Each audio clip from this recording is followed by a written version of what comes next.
Hello, my name is Marcus. I'm the compiler of a collection of therapy quotes entitled 1001 Windmills of the Mind, a collection of advanced self-help quotes taken from a topic called the psychodynamic or the psychoanalytic perspective, which long ago, as I understand, referred to by some, or perhaps many, as philosophical medicine and narrative medicine. The idea being that narrative and story makes us recognize our experiences in terms of lived time, linear time. Forget about this quantum stuff for a minute here. Just for the moment, let's think about just basic, ordinary, linear time, where an event took place and we can recognize that that event was lived in the past, complete, accepted, admitted, acknowledged. Because if there's trauma in the past and we don't have the story about it, and there's pain around the event, the system wants to repeat in a frantic attempt to get mother's love. A baby's trying to connect with the mother, called attachment, secure attachment. The baby wants to develop with the attachment. So the baby's crying and reaching, attachment, hunger, craving, striving. Mother, I want to connect. I want a rhythm of safety with you. I want to feel safe with you.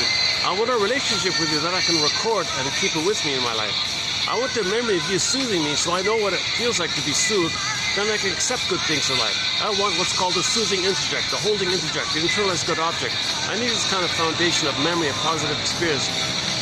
Human connections lead to neural connections. I'm in a public place. If you see me wandering a bit, there's somebody, walk right in front of me or something. Okay, so let's keep going here. So human connections lead to neural connections. The interpersonal leads to intrapsychic. So the baby's wiring things down in the neural, in the brain, the body system, the physiology response to the memory. And mainly what's operating for the baby in the beginning, he's so vulnerable and passive. What's mainly going on with the baby is that his feeling self, his true identity, his embodiment, his soulment, his real I, authentic I that he has, it's still this budding stage. It's called the budding beauty or the emerging self. Feeling real and alive, having a sense of I, authentic I, and all the capacities of I. We live from the I. We live to the feelings from the I. The I has a golden ball. The I has all the capacities. Okay? There's a whole long list of capacities of the real I. So we have it at the beginning. We had it. Okay? Now in attachment trauma, weaning trauma, relational trauma, interpersonal trauma, developmental trauma, strain trauma, ambient trauma, take your pick. Okay? It can also be fused in with any kind of prenatal trauma, or birth trauma, or any kind of other kind of trauma shortly afterwards, then things freeze up for the feeling self. The budding beauty, the emerging self, the main part of him where he lives and loves, that where he's meant to be, that loving side of us, the quote-unquote regular, more human side of being human, the regular human, most humanest of us, all that's got to kind of put a temporary suspension. Because if the baby's being hurt by the mother, okay, the babies, what happens is, mainly what's operating for the baby, what's running for the show is that when the feeling self freezes, okay, the cortex hasn't developed yet. That comes on later on, kind of thing. Understanding time consciously, doing math, and reading and writing. That kind of thing comes on later on. In the beginning, he's really mainly only got the ancient 350, whatever it is, half a billion-year-old brain that we still have. You can nickname that part of us, that survival brain, the limbic system, the spine, the tip of the spine, the amygdala, that whole archaic kind of system. Janoff likes to call it the salamander brain. In a park, a couple of weeks ago, I was in a park. We saw these monitor lizards. They look like these baby crocodiles kind of thing. So some people call it the crocodile brain, the alligator brain, the frog brain. Take your pick. I've been calling it the iguana just because no one else is using it. So this part of the brain, like the iguana and so on, they don't know time. They only care about survival. It's a stress response. It's a reflexive stress response. Now, for humans, that's the stress response and also the automatic nervous system. So it's mainly about the fight, the cortisol, adrenaline for the survival. So that's the part of the brain that keeps us in survival mode. That part of the brain only cares about survival and reproduction. I guess the reproduction is sort of a part of the survival kind of thing. Anyways, but let's just focus on the reproduction side of that part of the brain. Keeps the baby alive. There's a dangerous fear, stress, run. So first, there'll be stress, concern, worry, what's going on, curiosity, what's going on, tension, and fear. Okay, fear is first, and when the fear builds up, and it's not resolved, they don't understand what the baby can't escape from the danger. Okay, then he's got to go back to the code. Now he's got to fight. Fight is anger and hostility and prejudice and negativity and aggression and that kind of outer. That's the final pathway, because in the original place, the baby wants love. The original desire for all babies is love, connection, attachment, security, so it can develop. No baby wants to come out. No baby comes out. Prior to being traumatized, no baby is born to be angry or something like that. Anger is the SOS that love wasn't met. Anger is the SOS that love wasn't met. Okay, that's all anger is, and the anger can take different degrees: fury, hostility, by the rage.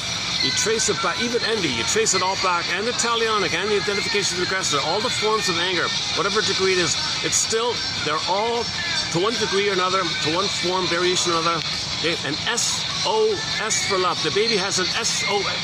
He shouldn't be crying for love.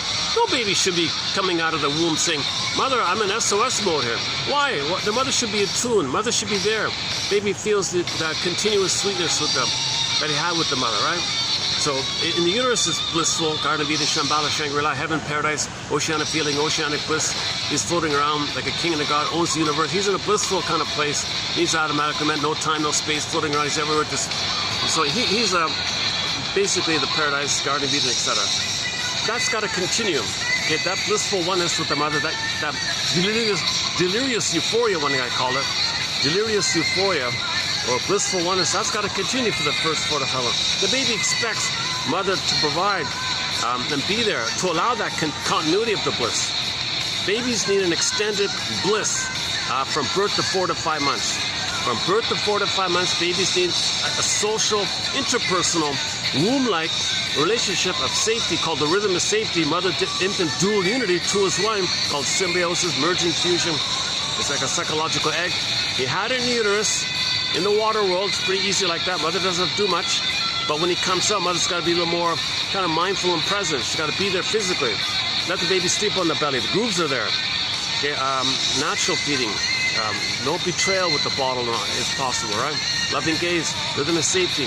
Mother is there, allows herself to function as the quote-unquote symbiotic object for the baby, the self-object for the baby. So the baby can rely on the mother being there the way the mother was there in the uterus world, in the outer uterus, quote-unquote, metaphorical, relational, kind of extended womb-like kind of thing. The mother functions more in a present way where she can be there for the baby the way the uterus mother, I guess, was there for the baby when the baby was inside. When the baby's on the outside of the postnatal, the mother's got to be there in a similar kind of manner called a psychological egg. And in that egg, that safety is still developing like an egg, right? It's called symbiosis, merging. So all babies need this symbiotic phase, this merging phase, fusional phase, okay? Participation, mystique, unio mystica. Some people think it's a mystical kind of thing like that, whatever. Babies need this mystical, blissful kind of thing. Okay? And he needs that kind of thing. If that's crashed for whatever, if that basic thing is crashed, okay, now you're into the phase of, okay, he might be, that might lead to the bully pattern because he aggressively wants to control something on the outside to give him that kind of oneness. No one can do that. It's aggressive, belligerent like that. To force something violently, he's crying for love. So the bully in his aggression, that's the baby kind of aggressively. His mother, don't betray me, don't break my egg here. I'm not ready to hatch out. That's called premature weaning or premature ejection out of the symbiotic orbit. Likewise with premature weaning. So if the baby's blissful needs don't get met, that can lead to a variety of very difficult personality patterns, most commonly known as the bully pattern. It could be the detached, passive-aggressive bully called Iago, the Iago personality pattern. Okay, Andre Glass is our lead author on this one. Okay, he's an over bully, but he does it passively, sneakily, spreading rumors around, getting people against themselves, and he's covertly hitting like a turtle, but he spreads rumors, spreads rumors, and uses people who do have the bully pattern as proxies for them. To enter the phrase, the organ grinder and not the monkey, or the puppet master, not the puppet. You know, if you look at that kind of behind the scenes. So typically, Iago types, they express their bullyingness and envy and hostility through proxies because they're afraid to be over-bullied, so they're covert bullies, they're psychological bullies, and they do what's called passive aggressiveness. So there's regular cookie-cutter passive aggressive and the passive aggressive narcissist. That's one thing, but the passive aggressive bully, that's the Iago one. Yep. Oh, sorry.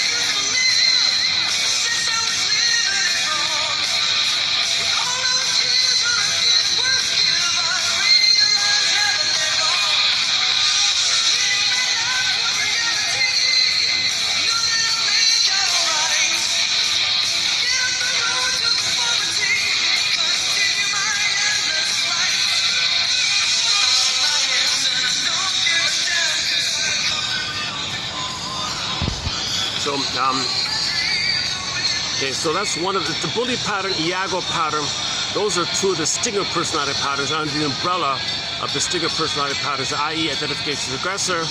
Okay, that's trauma before 18 months. In the oral phase, the narcissistic phase up until 18 months. So the up until 18 months is sort of generally subdivided. From birth to 4 to 5 months, the bully, Iago, etc., and the criminalic and the other more disturbing ones. So, you know, trauma before 4 to 5 months and that kind of time. The reason a lot of criminalic types come from that trauma in that area where they didn't even get any kind of oneness. Now, some people can sublimate their age. So we had a quote from a book, was it Hollywood on the Couch, was that right? One famous film director had an extremely traumatic childhood. Birth trauma, prenatal trauma, a lot of what was going on. It's all detailed in there. And he was a very violent character, but he channeled it and sublimated it. He sublimated his rage at not getting his needs met through creating a long stream of hundreds of cranked out constant horror films, all violent kind of films. And he made money with it, so he sublimated it, but it didn't heal him. So when there is anger like that, you can sublimate, and society accepts it somehow because other people feel angry and they can vicariously see their anger expressed by that person being most expressing it, and that taps into the market where people want to wish they could have anger. Yesterday's video was some mothers want to have a violent bully son because in their mind, when they were a little daughter with their mother in the nursery, their mother projected their need for symbiosis onto the daughter and used the daughter as a proxy of them. Therefore, that mother controlled the daughter because the daughter was them, and that mother wanted oneness with their mother and using the child for oneness. So this mother wouldn't allow the daughter any independence, autonomy, initiative, self-activation, self-hate feelings, autonomy, budding beauty, emerging self. The mother wouldn't allow that because the mother was using symbiosis, thinking she was giving it to herself back in the past. So that daughter grew up very angry that she had no power to break free from the mother. The mother pulled her into the tar pit of a very tight fusion. She had no power. The mother had no agency or power to break free from the mother. So this daughter who grew up had the fantasy, man, oh man, I'm still battling with my mother. I hate that my mother didn't give me any kind of freedom. I couldn't fight with her. Man, oh man. So she hoped and prayed, please let it be a boy. She had a boy. And she trained the boy to be aggressive and violent as she can, sent him to all the martial arts schools and, I don't know, sent him to all the training schools. Because her fantasy was that son of hers will be in her unconscious fantasy. She's operating from the unconscious fantasy via projection. So in her unconscious fantasy, she has the wish for a power to break free from the mother. So she projects that wish onto the son, bully son. So she needs a bully son to project onto. So when something's inside you that's either in the terms of need, you might project it out. Like the thirsty guy in the desert, right? He needs water. No water, he's gonna be a goner. He's desperate for water. So he hallucinates an oasis, there's water. So what's inside you that's denied, you might see it out like that. That's an extreme example. And the other version is if people's rage Okay, let's just stick to that one for the time being.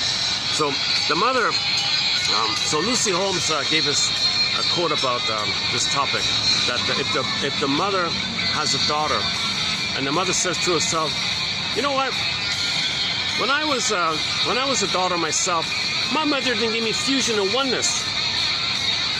So she might, one version is she might say to the baby, all right, baby, you play me. I'm going to imagine you're me.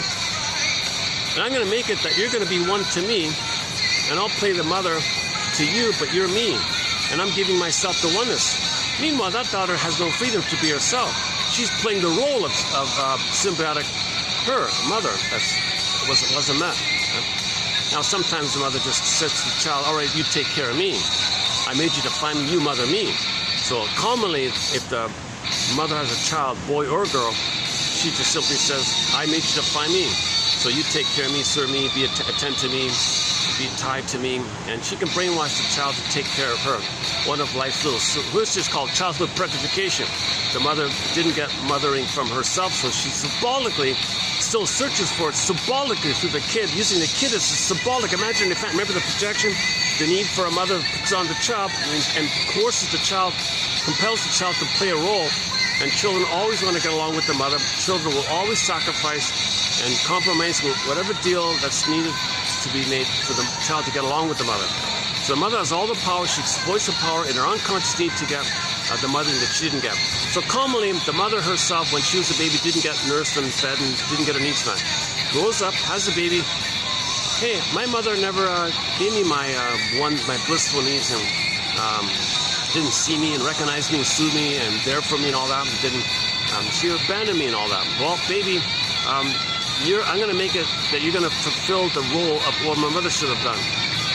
And the child will go along with it. So of course the child will be angry like that. In the child's mind, his rage will rebound in, poof, a monster of the head. Now that child, in that version, okay, so when the child experiences that, their rage rebounds in, his rage, poof, monsters of the head. Okay, now that's a great unknown, a huge fear like that. So he's got a monster of the head inside his mind, which is mainly his rage towards the mother. Yes, the mother using the child is harmful, but the child's anger is now attacking him because the anger can't reach the mother. The baby's anger was an SOS rebounding back, L-I-V-E-E-V-I-L. It's the same cry for love, but a reverse twisted around goes back in. Poof, imaginal, it's a monster of the head. So that child grows up with a strong, call it what you want, inner critic, inner tormentor, self-saboteur, inner torment, some energy, which is your own anger attacking yourself, because the attack is the cry for love from your mother, but your mother rejected it, so you did it onto yourself. So you're hurting yourself. That's why the image you got with the horns, the destructive kind of thing. You're an oral, so the monster wants to gobble you up because the baby's in oral phase. Baby's in rage, mother's in rage. Baby wants to take in, mother wants to take in.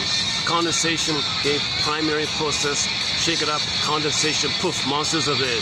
Usually the guy with the horns, Minotaur, okay, it could be sea monster, it could be Cyclops, could be Medusa. Commonly it's the Minotaur, right? So in that case, the child has the monster of the id, something persecuting him, something tormenting him. It's his own anger tormenting him, because it's crying for love to the mother, but it rebounds in on himself because the baby in a state of fusion doesn't know where he begins and ends and where the mother begins and ends. So psychologically, the baby's angry at himself, thinking he's crying for love for his mother. He's confused. He's physically, in reality, hurting himself, but psychologically, he thinks he's crying for love in his anger and desperation. Come on, mother, change your ways. I'm desperate. I want to control you now. So he's hurting himself in a psychological attempt to persuade mother to pick up the signal that the baby's rage is an SOS for love. Okay, now this child, in this scenario here, grows up and has this monster of the id. It's an unknown to the child. The child didn't expect to be dealing with this image. Okay, made up mainly by his anger, it's sizzling poof to the monster and attacking him. He didn't expect. This is strange to him. It's out of the baby's world. It's out of the baby's expectation. Now you get aliens, right? Something out of his world, out of his expectations. That's all it means. It's out of his world, out of his world. So it's alien to him. But it's his own anger. But the mother betrayed him, so that was a surprise to him, a very painful disappointment. But it's its own rage mainly we're dealing with. So now he transfers the disappointment of the mother, the confused mother, the confused impaired mother, tried well but was too confused. read a magazine, got confused, or whatever's going on the mother's end. She's young, doesn't know. So, but she didn't mean to hurt the baby. But the baby's rage is what's going on here.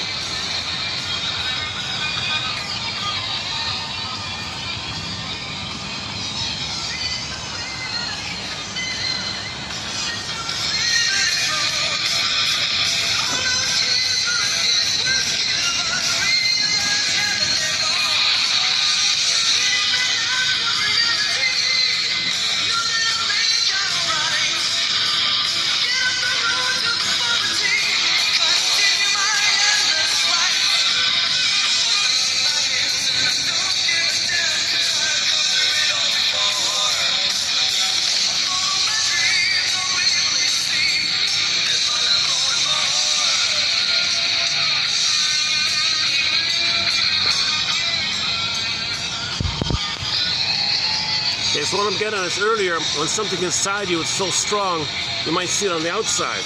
So the guy wanting water, he might see the oasis. Or the guy with the monster of the id, he might see if something he's unfamiliar with, okay, you're apt to be down on what you're not up on.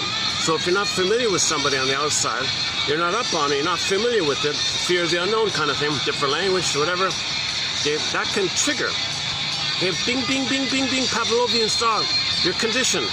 Something unfamiliar to you triggers the original unfamiliar. But from the baby's point of view, the unfamiliar ended up with his own rage at himself.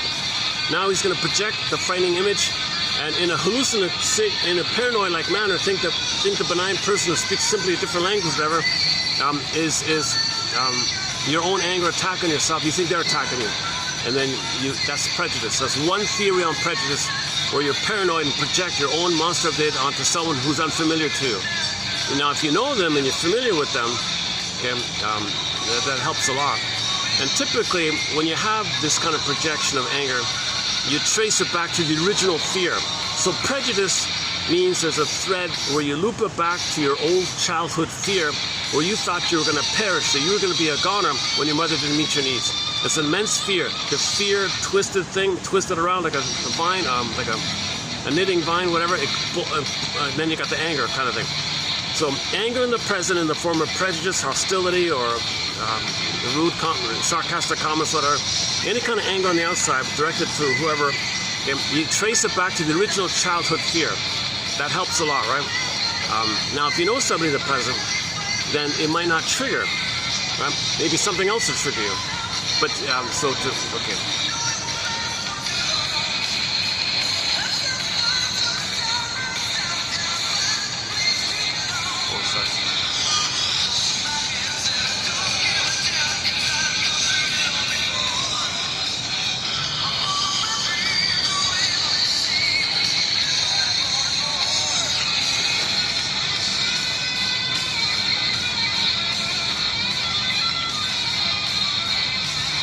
Well, maybe we'll see the squirrels running along the top.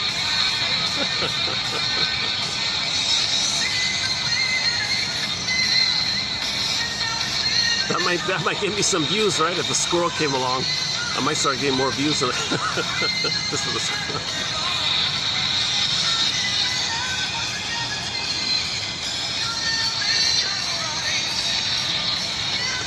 Okay, back to yesterday's one about Lucy Holmes. So if the mother has a daughter, the mother might parentify the child, so that daughter grows up with prejudice maybe. Or B, the mother uses the child as a proxy of her and trying to give her, and she wants to give herself, in her past, her unmet fusion. So that's why the mother controls the daughter. Because daughter, you're me and I need a fusion. I need a oneness. You can't separate, you can't be on your own, you can't, leave me, or you gotta call me all the time. I want to know where you're all the time. I want mind reading, I want crystal gazing, I want fusion. You can't leave me, you can't be too free. So she'll dominate the child, or punish the child, whatever, coerce the child, manipulate, frighten the child to make the child in a stock, dependent on her. So the mother will brainwash the daughter. If you're autonomous, I punish you. I withdraw. You're loyal to me, I reward you. I'll be nice to you, I'll be so sweet to you. So she conditions and brainwashes the child through simple Pavlovian conditioning. Yeah, simple conditioning. It rewards what she wants and punishes what she doesn't want. So now the daughter is stuck playing the role of the oneness that her mother needed.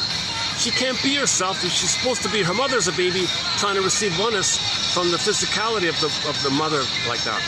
So now take that daughter who experienced that. Of course she's enraged. Of course she's enraged, right? So Lucy Holmes' theory, if I understand it correctly, it's really out of my zone of female psychology, but the question was, how do women separate from their mother because it's so similar? For men, they have an automatic, immediate recognition that they're boys, so they're physically different, so they separate like that. It's easier, generally speaking, it's easier for a boy to find himself to leave the mother because they're different. So they're so different, right? Plus, men hang out with their sons, so there's a connection with the father. So it's easier like that. And then the son has a mentor and he learns something, and then and maybe later on that person becomes a mentor himself. So a son can generally go through some kind of, ideally. But how does the daughter go through how does a daughter go through that kind of process when she has a hard time separated from the mother, if the mother is using the child to give the mother her lost symbiotic needs? So this daughter is going to be angry. Mother, let me free here. And how does she recognize the difference of her being different from the mother when they're so similar? She's passive. Mother's got the power.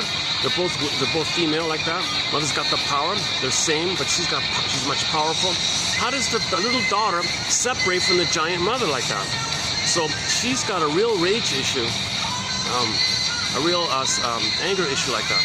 So anyway, she grows up with this unresolved, unmet need for separation. So she might have, then this woman might grow up and pray for a boy and make him naughty, and brainwash him to be defined and naughty, because that'll be the power that was missing for her, and she wants to vicariously delight in her son's belligerent, aggressive behavior,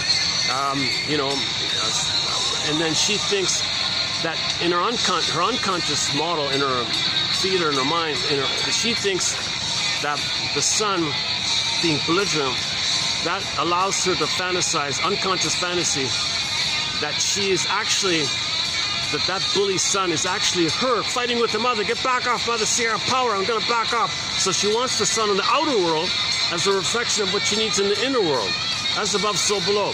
So she wants to, in the inner world, she wants a better, today's topic, she wants a better past. Oh my God, today's quote, the key quote for today's video, well, I'm doing a preview of upcoming quotes. So the main line of the preview quotes I'm going to do here. Actually, today's quotes below by Russell and Bergler. Excellent quotes below. Your mission, submitted for your approval, should you choose to accept it, is to read the quotes here by Russell and Bergler. Excellent authors. Berger's one of our mentors, and Paulie B. Russell is sort of our lead author on repetition compulsion. Excellent stuff here. And then the next videos are also on Paulie B. Russell. But I want to mainly focus on preview quotes coming up. TQ's, it's a two-parter. TQ's 31, is it 81 and 2, I think? Something like that. Or no, maybe 91, 92. Anyways, it'll show up later.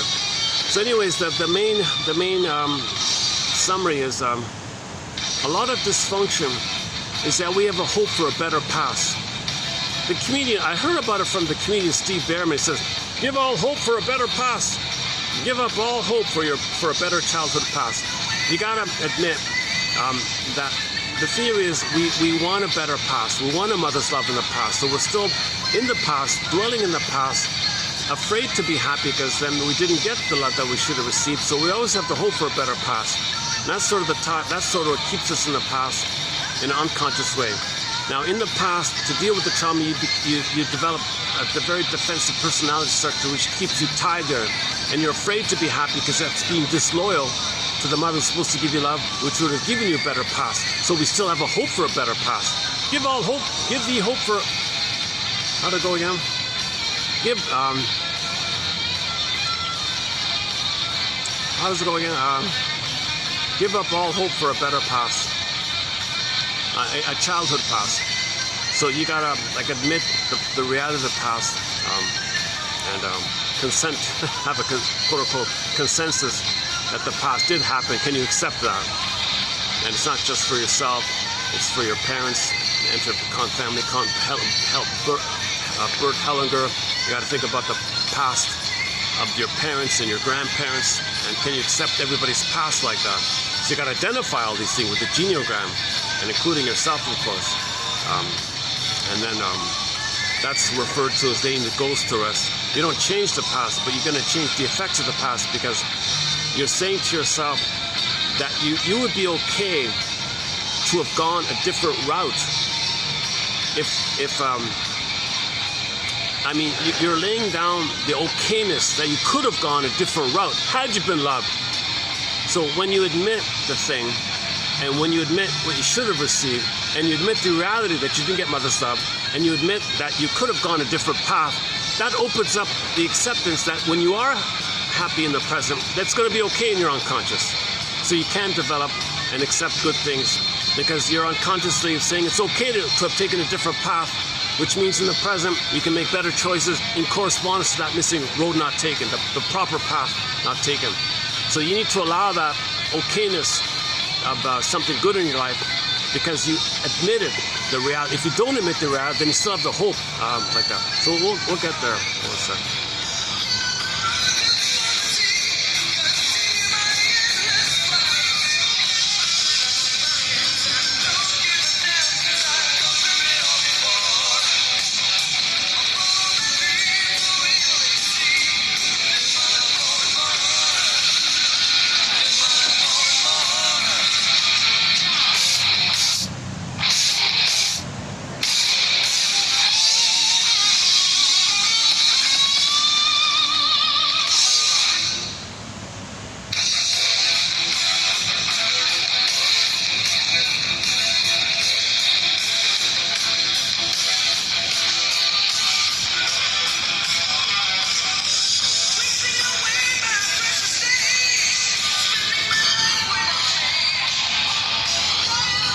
There's no breeze here, so I gotta take a few cool off moments here. Although the temperature is a little better. Okay. Maybe I shouldn't have sat here. I thought it'd be kind of quiet today here. Hold a second.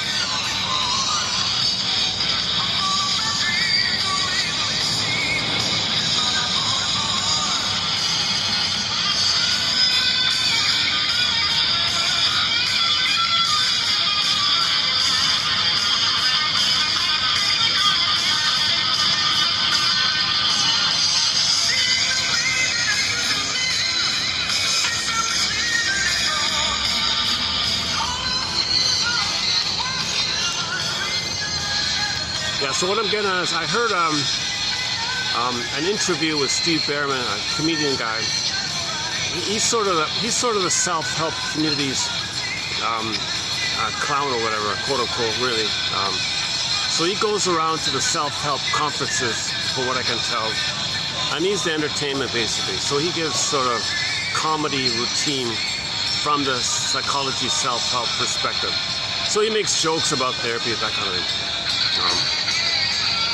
So anyways, in one of the interviews, he mentioned a guy that he knows, a self-help author guy. I'm not a fan of it. I took a peek at it this morning. Oh, okay, it's a typical money-making, self-help money-making kind of thing. You sound important. You say some trivial little important things. Most of it's fluff and filler and fluff and look important and use fancy terms. Appeal to people feeling important using fancy terms. But anyways, these kind of books usually have some little kernel, little crumbs here and there. So the one crumb in this man's book that Berman was referring to was this basic idea that if there's self-defeating behavior in your life, or you think you did something good and things should get better, but no, you're still stuck repeating a past dysfunctional thing. Okay. So typically there's different theories around self-defeating behavior, fear of success, like that. But he articulates it in the way where you still have hope for a better past. And that's what apparently what Mr. Freud said. You hope for a better past. You hope to get the love that you should have received in the past. So you're always hoping for a better past, a childhood past. So dysfunction means you're still waiting for a better childhood past. Give thee all hope for a childhood better past, the comedian joked about. So the comedian made a joke about that by saying, give up all hope, give up all these, how's it go? Give up hope for a better past.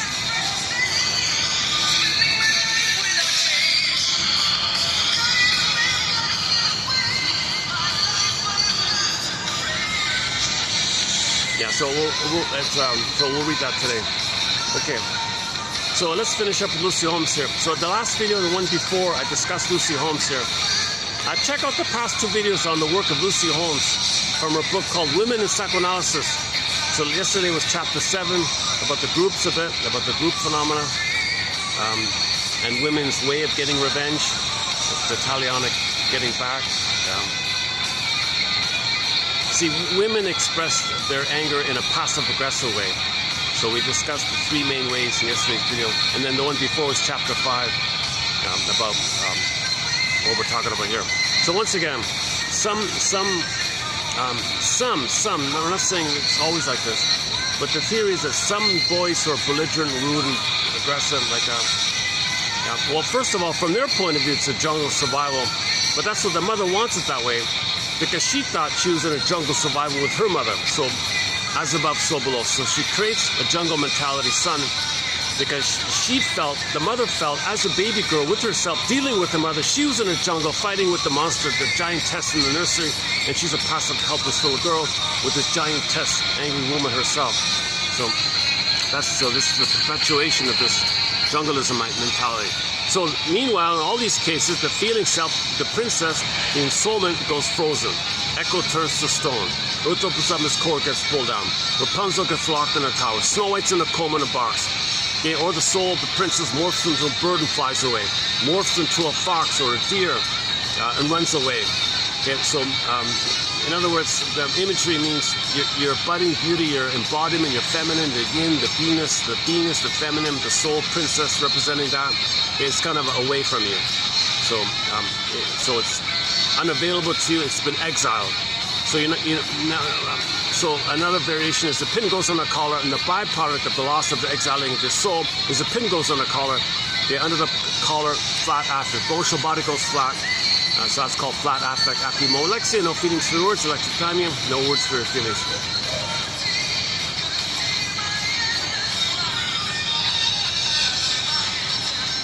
Okay, and again, as described in other videos, Emily Dixon calls it the swoon. Okay, there's a pain so utter swallows up from his core. Princess core, meaning the authentic core of the person, the heart of the person, the soul of the person, the core of the person, heart, soul. Earth opens up, she gets pulled down. Crack, chasm in earth. The emotion is sarcasm inside our true film. Mind workers called sarcasm, very angry by this. Sarcasm is an immense amount of anger. That's the anger that you didn't get safety with the love, and you're crying. Anger means to cry for love, so you're going to be very angry and ennui and cynical and all that. And so the pain's so utter. Okay, now you see the chasm or the gap. The gap also means the gap between what the baby needed and what he got. The gap calls the soul to get pulled down. Now Dickinson says, because of the pain of this, you're going to be in a swoon. The brain will flood you with endorphins to numb the pain of it all. So that's the mercy of weaning trauma, attachment trauma, birth trauma, etc. The person will be numb to it. The pain is there, but they'll be numb to it. The internal pharmacy sends you a pain-numbing thing like that.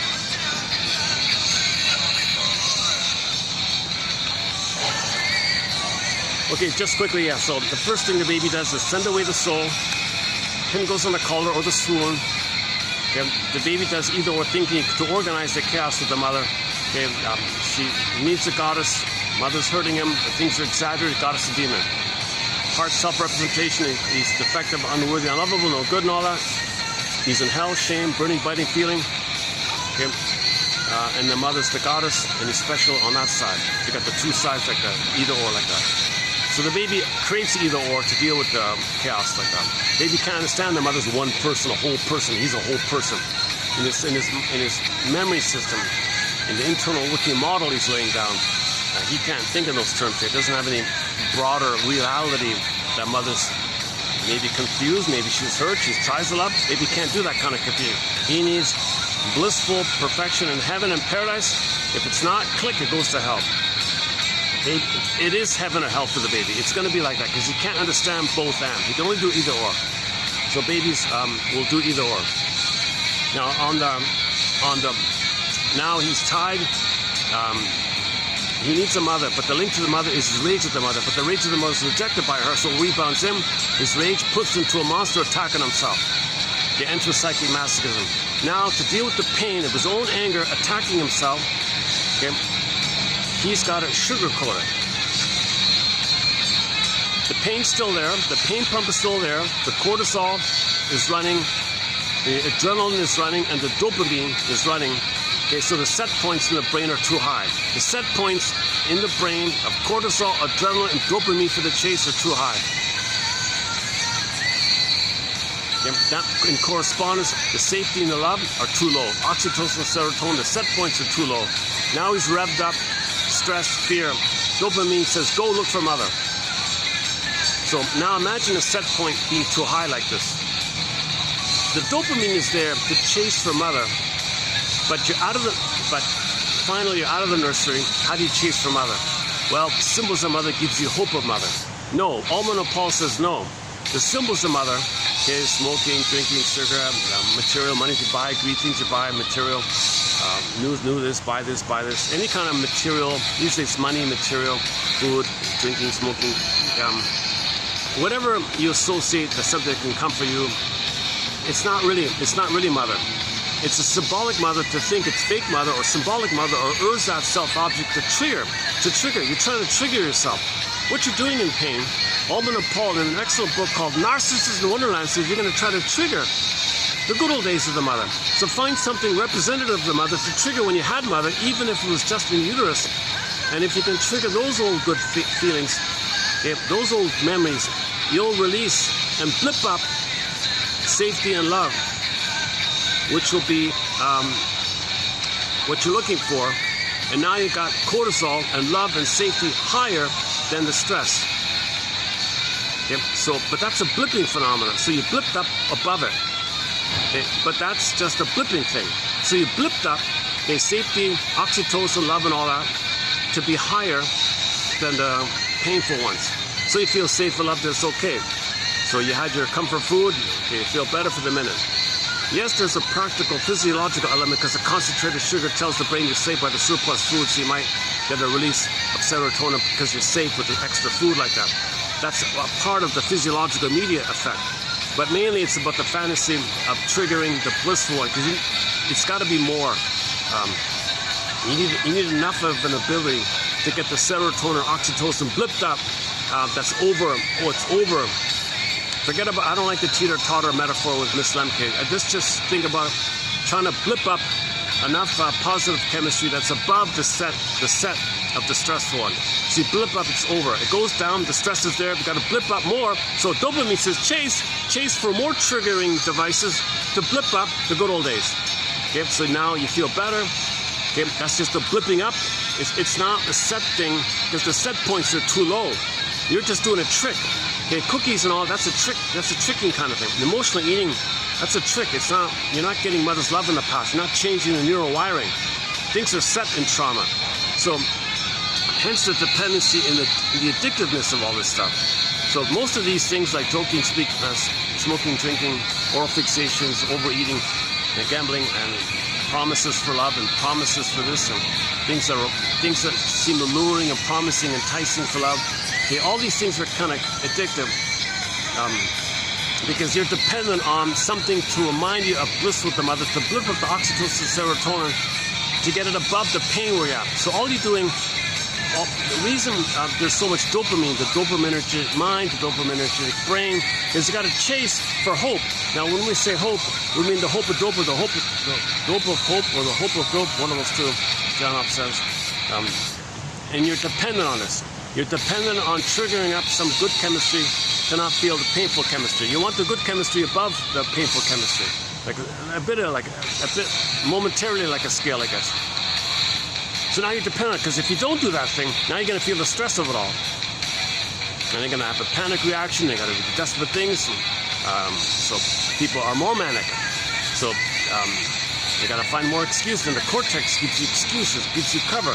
Try this, try this, try this. So people change things. You can change your thing of choice, right? So what's your choice? You want this, you want that, change to that, change to that.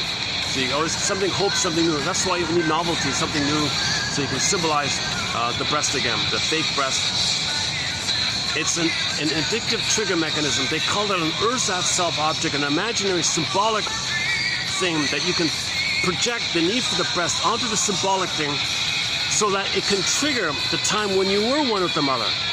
That's what they mean. Once again, Alman and Paul. Okay, this topic on dopamine was discussed about a month ago. The book Dopamine and More, when it got translated in Romania, the chief editor didn't like the title. So he changed the title. In the Romanian language edition of that book, the front cover, the title of the book is called over there Dopamania. So we're dopamaniacs. It's quite fitting. You're maniacal to chase, pursuit, anticipation. Dopamine is the exciting chemical, because you think you're going to get the good chemistry. Something's going to give you the good chemistry. In reality, for momentarily, like the sugar or something that comforts you, there's a reality element to if you get a new car. Of course, you feel safer. You're going to feel better. But it can't last forever. It doesn't heal. It doesn't heal you. You manage to for a while, but it goes down. Like maybe slow goes down or something, but it still goes down. Whatever you get, it's always going to go down. So you always got to get more again. That's why there's greed. That's why we're plundering the planet for a quick buck. Play Rick Emmett's song, A Big Lie. We're destroying the planet as fast as we can. Because this greed, this dopamine means grab things to trigger the memory of one with the mother, to push back the pain. Chase, grab, hoard, greed, to get the good chemistry to push back the pain. Pain comes up, or the pain is still there, the happy chemicals go down, chase for the happy chemicals, chase for the happy chemicals. This chase for the happy chemicals is a devouring phenomenon. Okay, so we're gobbling, and that's where your greed comes in. That's why greed never works, because it leads to ennui. Now you're cynical and envious, and now you say, the hope is gone, now it's just envy. I hate the good now. I used to have hope, now I have envy. But the envy is still a cry for love. It's still a more extreme of the extreme cry for love is envy. It's destructive, of course. Hence, we're destroying the planet for a quick buck. I'm not making sense.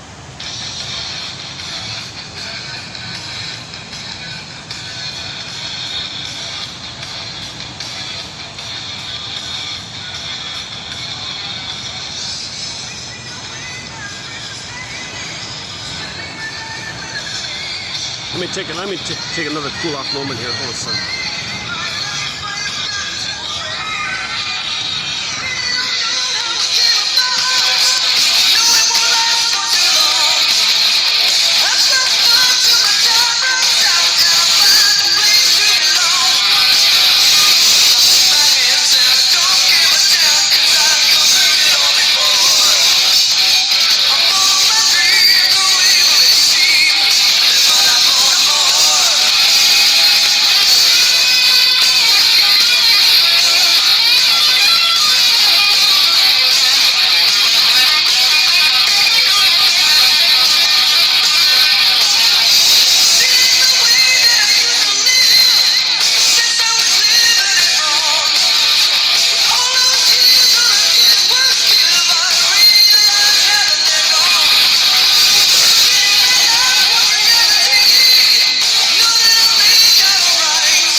So the child's got to go through a developmental process.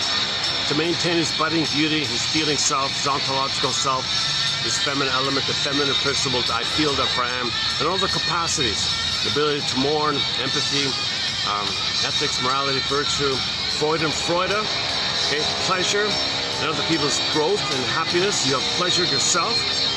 Okay, so there's empathy and understanding. You can make I statements. Okay, the heart's with the body, so in intimacy, the heart is there with the body, the intimacy, and not the shallow panic, where's my heart? So in promiscuity, you're repeating the disconnect of the heart. Remember when Rapunzel's in the tower, that's your heart like that. So the body's like an empty shell almost. So your promiscuity is repeating the failure. But you wanted your heart to be there, but you're repeating the failure of it. Because that's what we do in trauma. We repeat, hoping for a better past, to change the past.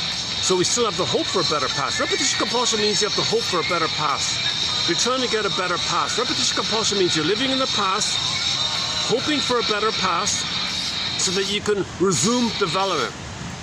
If the child can develop, then he'll go through developmental process, have his embodiment, have his feelings.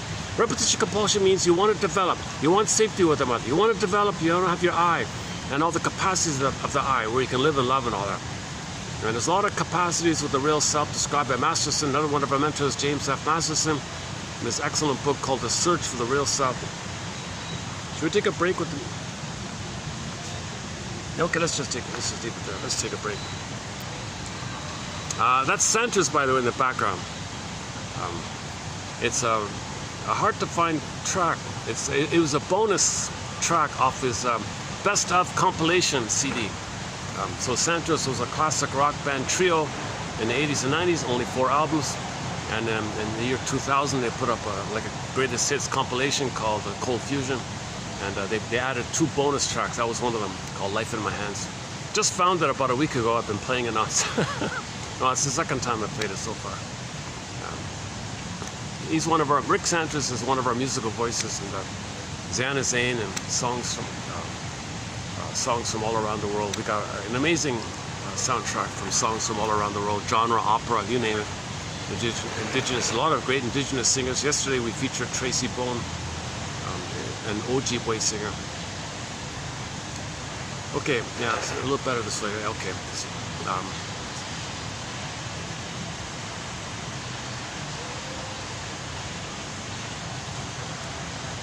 Yeah, okay, so yeah, my introduction this morning, it's really scrambled. I don't know if anybody's been, if anybody's watching me for the first time here, they're probably shaking their head.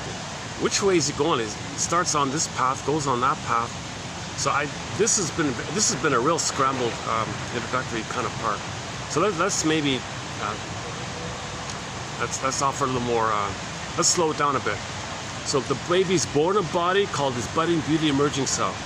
It symbolizes a princess. In trauma, the princess flies away, basically. Okay. Now there's a pain.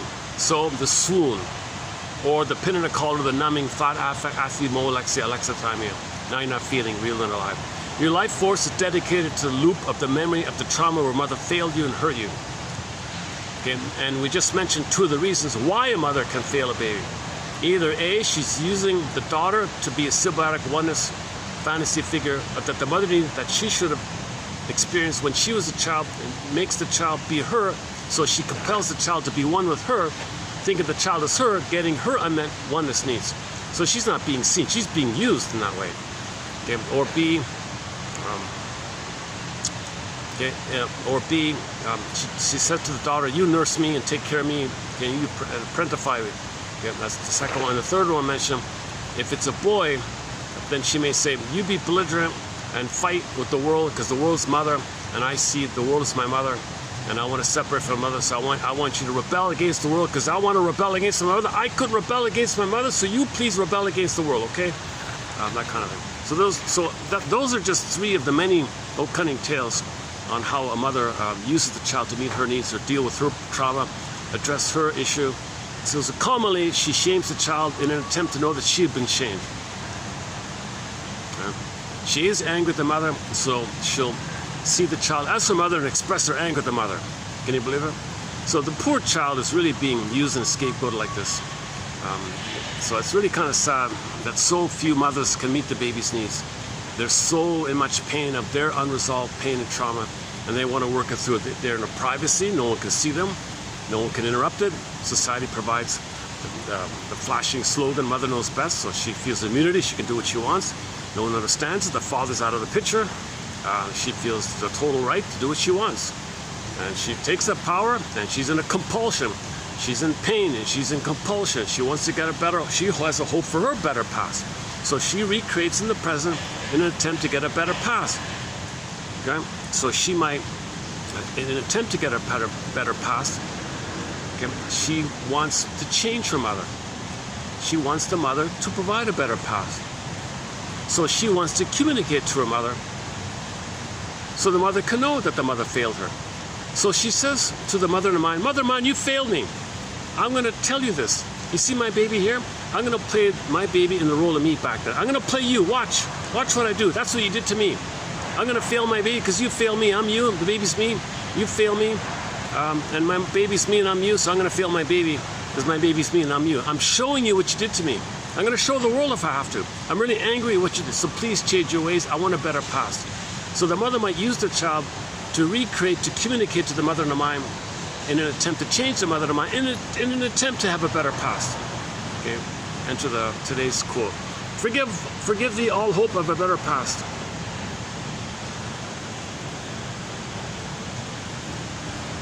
Maybe I can dig. Yeah, maybe I'll dig it up if my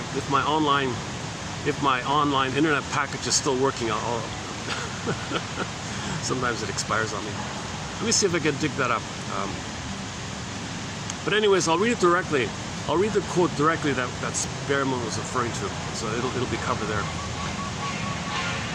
Okay, so let's just entertain the theory that some mothers are not meeting their baby's needs, and the baby's overwhelmed. He's in pain. He cries for love. Mother rejects it. So mother maybe wants to use the child, so she can't be there for the child's needs, so she squashes the child's needs by eating the heart. In this Snow White, the wicked queen eats the heart, means the mother is going to take away the baby's beautiful, budding beauty, individuality, potential, goldenness, identity. That's the heart idea. The soul, heart, authentic core of the person. The mother gobbles up the heart of the baby. Okay, and then the stress in the mother, that's the cortisol in the milk. When the baby's nursing, the nipples round the red like an apple, the cortisol in the milk and the apple, put it together, poison apple. Robert Bly says with the comb, angry thoughts, he associates the comb with hair, thoughts. Hair comes from the head, like thoughts come from the head. So the mother's comb, it's a poison comb, that's the angry thoughts on the mother. Okay, she's really angry that she's supposed to meet the baby's needs. She's angry that her mother didn't meet her needs, so she takes her anger on the baby. You meet my needs, mother. Baby's saying, "I'm not your mother. I need to see you as my mother because I hate you." Oh my God! So you see how the baby's suffering here like this, and then finally, when the mother handles the baby, when she holds the baby, she's in an angry mood. So hence the nightmare of the laces, the fingers around the body grabbing it, so you can see tight, baby's angry. There's no physical thing. It's a metaphor for how the imagery of a fairy tale is code for the psychology imagery of the dream world, that what happened in the mind like that. It represents what's in the mind, the memory of what took place. It's not literal. You don't concretize anything in a fairy tale. They're metaphors for psychological trauma. Myths and fairy tales are true in inside. They're metaphors for inside psychological trauma. They're not true on the outside, like the child said. Okay, so we just mentioned a few of the common ways mothers fail their babies, or use the babies, or try to process their trauma, or work out their issue with their problem. Because remember, the mother has a hope for a better past. Okay, that's the key point here in today's video. Give up all the. Oh my God, I'm really struggling with this one. Give up hope for a better past. But how do you make it sound like a more more theatrical? Give thee all hope for a better past. Is that right? I'll look it up later now. So the mother has a hope for a better past. So she's got to communicate by showing. She directly tries to get, using the baby as a symbolic mother. and so on. All right. In the meantime, the child has to freeze up the soul, and he's in a survival issue with the mother. So now the memory of what the child experienced is a battle with the mother. Because if the baby's needs don't get met, he's going to perish. He's in rage. Rage bounces in on himself. Now the child has a boogeyman, or a monster of the inside. Okay, so something's attacking him. Set point's too high. Okay, now he's got to sugarcoat it. The sugarcoating of the pain. When Bergler says the sugarcoating of pain, I think what he means is when you confess to the lesser crime of being active and pseudo-aggressive, rescue station, dysfunctional behavior, you're active. So when you run when you run to open up, when you go to the vending machine, you're all excited, you're important, I'm important. So you got identity, you're important, you're gonna take care of it. You're not a passive victim, you're gonna be active. So you're gonna be active, run to the machine. You put the coins in the thing. You bought your favorite, I'm in the middle of watching Trackdown. They have all these old 50s cigarette commercials. Man, they're really, watching it, decades later, it's really humorous, it's really ridiculous. It's over the top, in your face, absurd. Man, oh man, but at that time, I imagine it was quite appealing or something. It was they're hypnotically done. There's smoke all the time, and people showing their blissful feeling when they they relieve the pain, they feel important, and they man, oh man. Anyways, when you run to the vending machine, you feel important, put the coins in, you're going to choose your favorite brand, and there's your favorite Hollywood star in there like that, and he does this, so it's okay. And so that kind of process makes you feel important, right?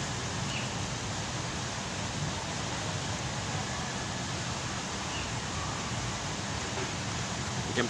And then the hope is that when you get the item, okay, maybe the cigarette is simple of the nipple, maybe, or reminds you of the thumb sucking or the pacifier when the nipple wasn't there. So first, when the nipple was not there, the child might turn to his thumb. That's basically child abuse. Yes, he's physically alive, but emotionally, mother did all that. The pacifier, same kind of thing. Sometimes if the mother can't, the pacifier, in other ways she might compensate. She's got to be really good in other ways to compensate if she can't feed like that. But anyways, if the child has to turn to the thumb, and usually with the pacifier, then the cigarette might trigger those things, which trigger the missing nipple. But the triggering is for the nipple, the breast mother, the first objects. So that's what you want. You want to trigger something that led to ultimately some kind of blissful oneness, and trigger up those feelings. Then you blipped up in your chemistry the good feelings of oneness with the mother. Now, if the baby's one with the mother, he feels safe and loved, and his identity's there. So he feels important, it's part of it, safe and loved, serotonin, oxytocin, and he's got his esteem identity for the blipping moment, right? Now you're constantly doing this. So that's the hopeful side of it all. Now, the angry side of it all is the talionic feeling, because you are the mother, you treat everyone the way the mother treated you, quote-unquote talionic. Others are your mother, and you're getting back at the mother. That's all it means. So yesterday, a little bit about, go to the short section, I did a bit on there about that. Now the cover for all this is called, the final layer of the cake basically is rationalization. Your cortex and your 10 PhDs and everything that you read, everything that you learned, you look around, you're gonna twist it and in a flim-flammery, duplicitous, double-think survival mode. So you're lying to yourself. Play the song Lying to Myself by David Cassidy. Lying to myself. So we're going to lie to ourselves like this. So in the survival mode, people are very good liars because it's survival. Just think in general terms. When the child doesn't want to get punished, he's going to lie all the time, right? So the baby's in pain. He's survival. He can't tell the truth because his feelings is the truth, which have flown away, and he's only devoted to survival. He can't show any vulnerability or weakness or anything. He can't show all that. So that's why you hear the slogans of people. No vulnerability, no weakness. I hate tenderness, taboo and tenderness, taboo and weakness, taboo. They're always lying, manipulating, lying, like that, twisting. So in the mind, you have what Gottstein calls primary process mentation linked to secondary mentation, and secondary mentation leading to primary mentation. You take these two lines, fuse them, shake it up, poof, magic mirror. Now the person has the ability to lie in a manner where it's kind of like, in their lying capacity, it's kind of like hollow mirrors, magic mirrors. Now you see me, now you don't catch me if you can. You said that? No. He's over there. Oh, he said that? No, he's over there. You can't do it. You can't tell the truth because you can't feel. Truth comes from feelings you can't feel. He's got to lie because he's survival anxiety, survival mode. Grostein's term for this is the BPD amalgam in the mind. So that's why people with bully patterns are pathological liars. People who are addicts are pathological liars. Gamblers and addicts and all that kind of stuff, they're pathological liars because they're in that mode of fighting with the mother and they cannot feel, so they got to lie, twist, lie, twist, lie, twist. So they're very good at that because their modality is jungleism. They got to survive, so they can't tell the truth. So that's why, you know, playgirls and playboys are lying all the time because they're in that survival kind of place. The trauma is they lost the heart with the body, so they got to lie to repeat what happened. They're trying to get the story. A part of the reason, another aspect of repetition compulsion is called experimental recollection. We're trying to remember. We repeat in an attempt to remember. We don't remember. That's why we repeat. Mr. Freud's most famous essay, 1914 famous essay, memory, repeating, working through. We don't remember. We don't have the story. We don't have the narrative. Okay, it's in the body. The body makes us repeat. The body knows. The unconscious knows. Implicit memory, procedural memory. Okay, so from there, okay, the reflex is we're going to repeat, and then that's the call for the consciousness to put time to it all. If we could put time to it all, understand it all, okay, that's in effect laying the ghost to rest. That's what he means by the quantum idea. You don't change the past, but when you admit and accept the past, because you got the story to do so, that means you can accept the alternative track that you would have gone down had you been loved. Now, if you can, in your unconscious, accept that alternative track, that's this quantum idea, then in your current choices that are healthier, you'll feel better because you can accept it because there's a track of acceptance. There's now an acceptance of a healthier track that you could have gone down the healthier way.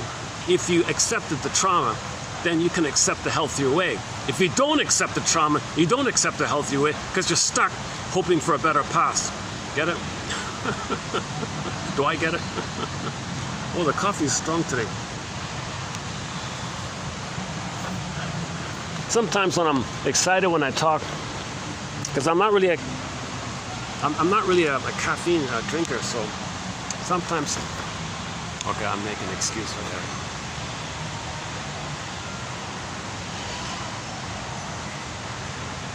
Yes, I caught myself. Oh, my goodness.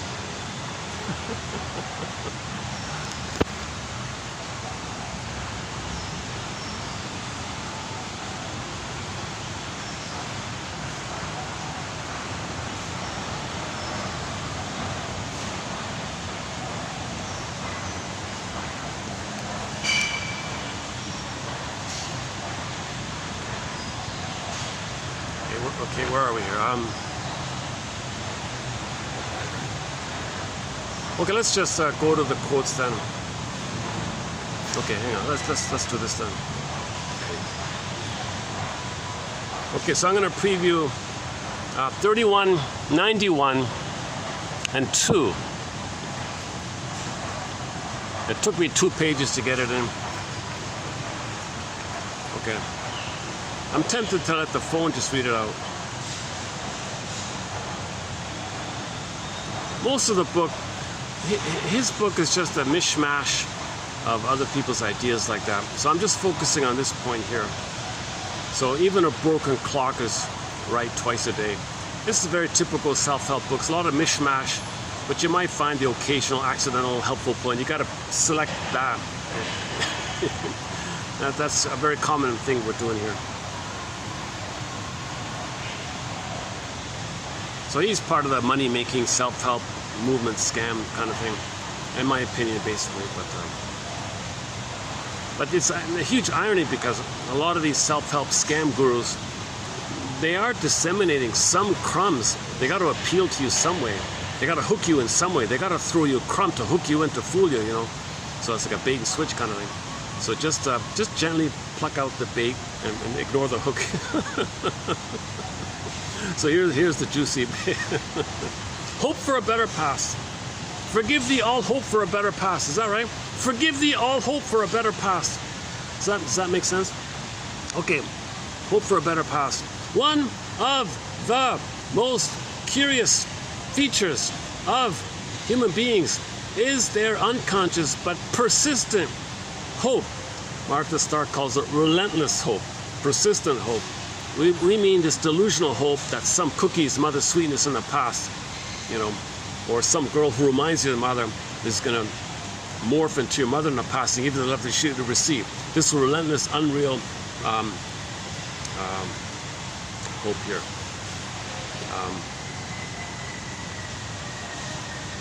Persistent hope. Okay. One of the most curious features of human beings is their unconscious but unreal, persistent hope that the past will have been different than it was. What is it that we value that might be compromised or lost in the future as a consequence of new choices and changes that are made in the present? Like, what are we afraid of being happy? What are we afraid of doing something from our real self? What are we afraid of? Well, we're afraid that we're going to lose the hope for a better past. Can you believe it? Maintaining a hope for a better past, childhood past, maintaining hope for that better childhood past, the past we should have received, maintaining this kind of hope is never a conscious endeavor, of course. No one's conscious of this. One of the drivers of holding on to, or otherwise avoiding, the resolution of present pain in order to prevent the loss of hope that things will have been better in the past is what I call, quote, suffering obligations of love. Suffering obligations of. So he just takes emotional masochism or self-defeating behavior, or he just calls it suffering obligations of love. You're suffering to prove your love. You're suffering to prove your loyalty. He means it like that. Okay, by the word suffering, he says here, I mean, quote, the terrible things we do to ourselves in an unworkable way to say, I love you to someone else. Okay, loyalty, attachment.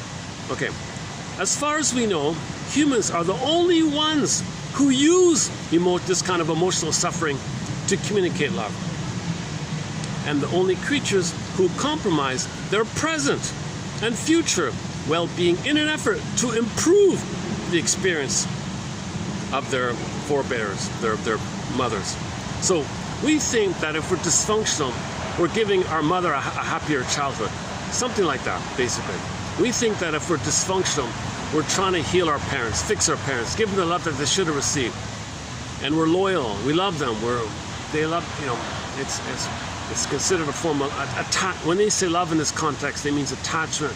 But attachment and love are kind of synonymous. So, we're social, we connect, it's like this. No baby would make it without a mother.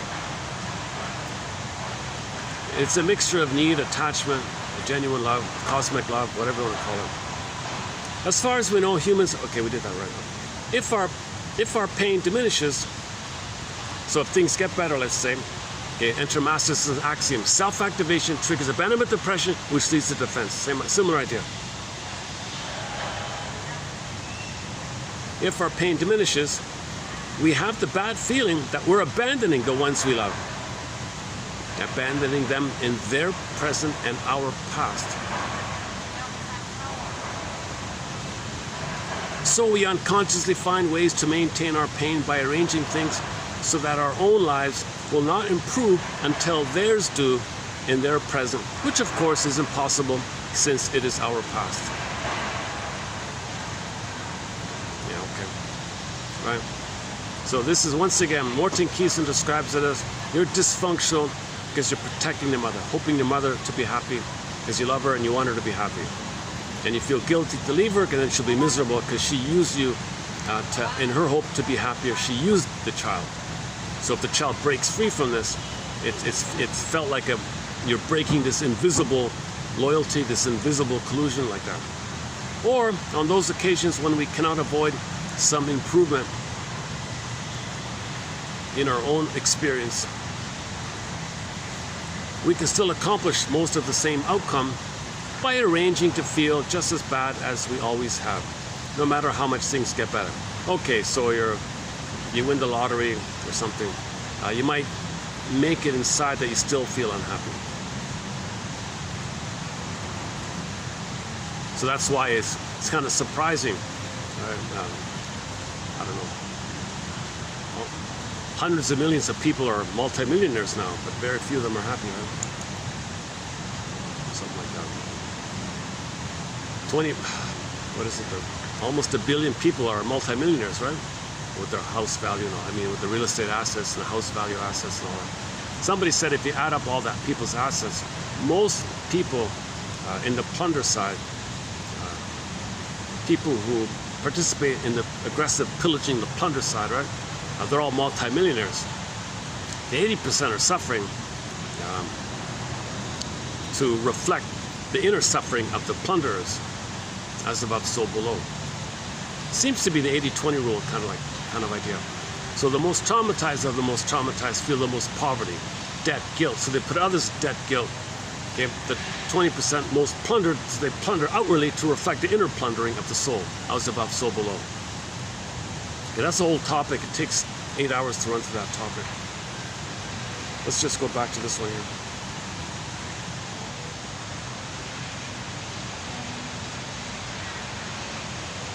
Okay, a little breeze here finally. All right.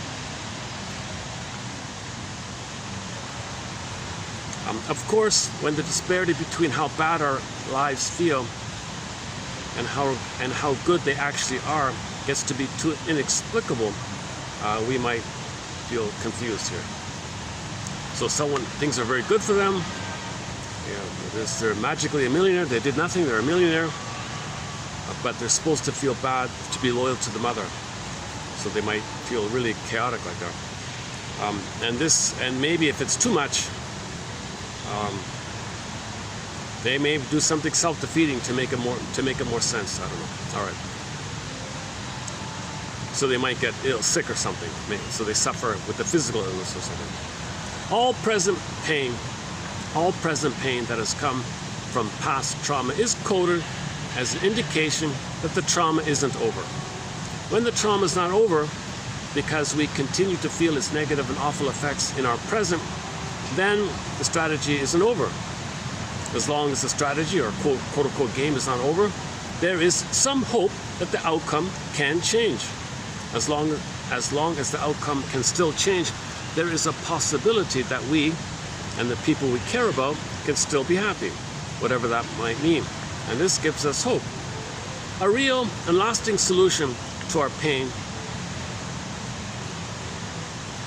would end our hope to have had a better past. Forgive thee all hope of a better past.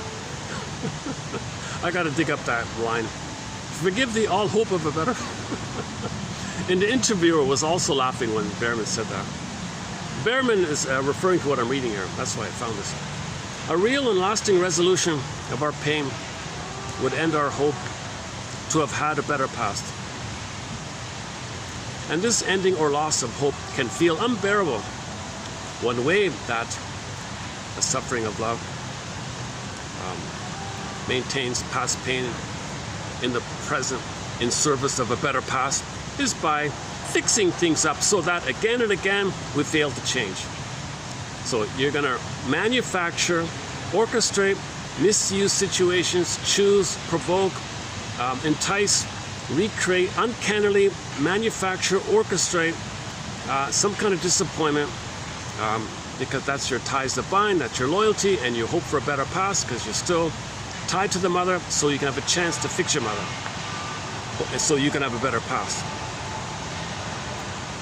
So you're fixated at the rejection point, but you're not aware of it. But in your manic behavior, that's the cloak. And the rationalization is the cloak of the cloak. When someone or something in life gives us with a positive, workable solution for our pain, solution for which we have no doubt longed and toward which we have often worked diligently and admirably, perhaps years or decades, the desire for that better future might be incredibly strong, but one way or another, I'll play it, what's her name, Deborah, I see her photo, one way or another,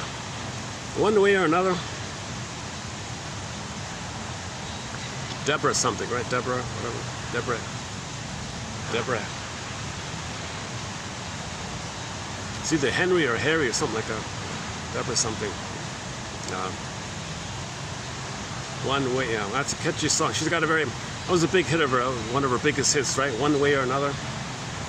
I don't know if he's doing this on purpose. So one way or another, we do not really allow ourselves the revisions in healing. So one way or another, we're self-defeating. One way or another, we're going to sabotage because we want a better past. We want a better past.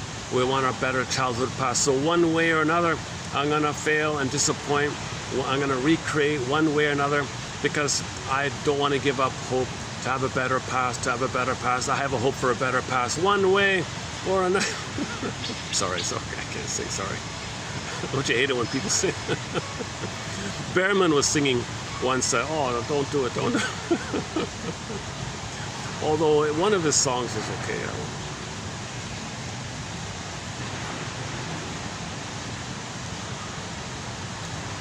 This is because on an unconscious level, he's 80, by the way. The guy's in his 80s. He's still going. He's still going along. I heard him this morning say that he was part of a men's circle.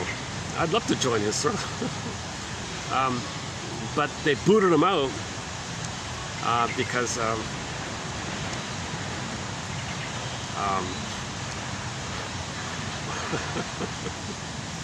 he got kicked out of his own men's circle. Unbelievable. Men's groups are way off. They got a long way to go. Okay, enter the quote by Diderot, 1800 something. The world is a spiritual kindergarten, and we're all bedazzled infants trying to spell the word understanding with the wrong blocks. Okay, the actual quote is, the world is a kind of spiritual kindergarten, and we're all bedazzled infants trying to spell the word love with the wrong blocks. So we got a long way to go, right? But this quote is good. I give this crumb of goodness in the mess of this book. It's the one gem in the mush, I think.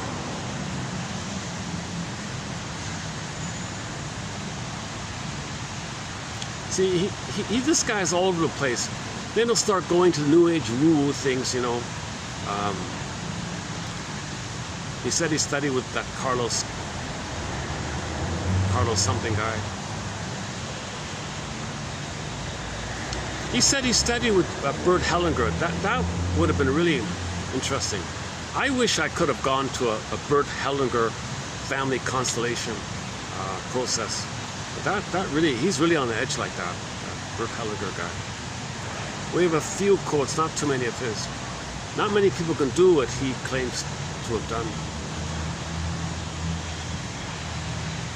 Like, you just imagine, like in front of you in your room, imagine people from your family in your room. Like, where are they positioned? Just intuitively, where would you position people? Like, where would your father and where would your mother be, your siblings? Okay, with your grandparents, your uncle, and all that. So any other significant people. Just imagine them around you, you know, and then behind them, I mean, what would be behind them in their family constellations? Have images of people who are long gone, you know, and just identify your family constellation like that. The famous genogram idea.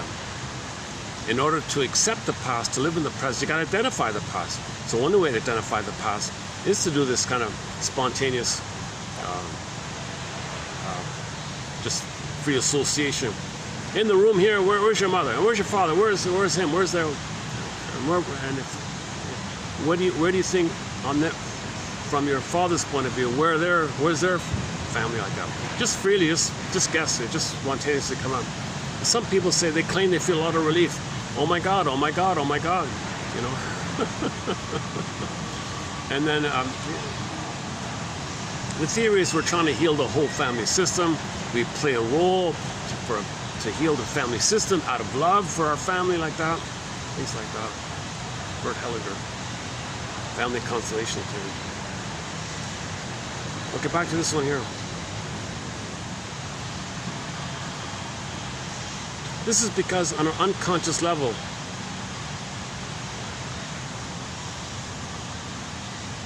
let's back up here. One way that, okay, this is because on an unconscious level, we hold on to a forlorn hope that things that were terrible and heartbreaking can still get a better past. So we hold on to a forlorn, relentless, persistent, unreal hope for the better past. Forgive thee all hope of a better past.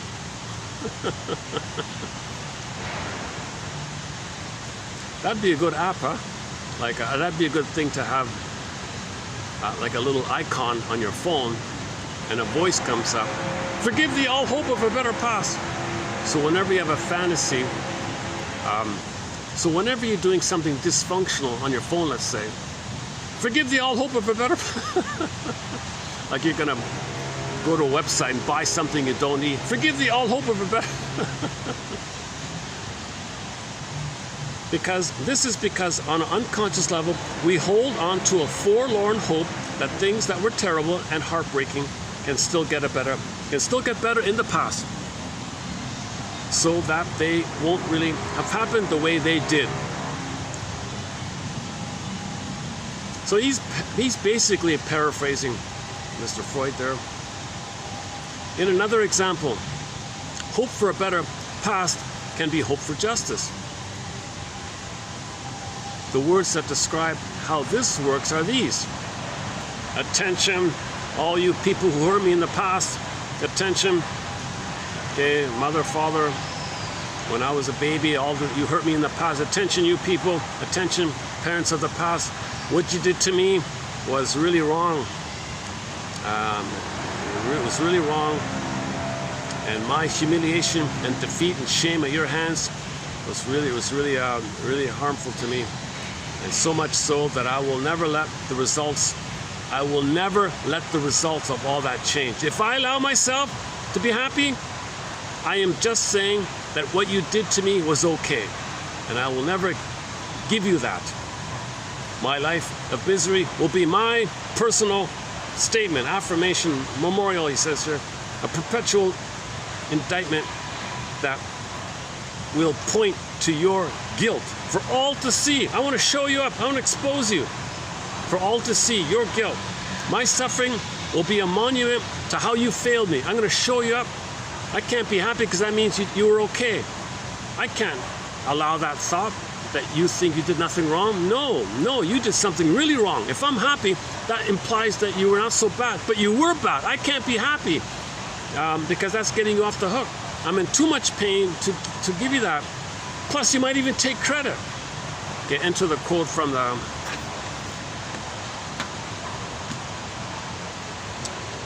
enter the quote. So we have an excellent batch of quotes from film and TV shows. One from the musical show called Nashville. How'd it go again?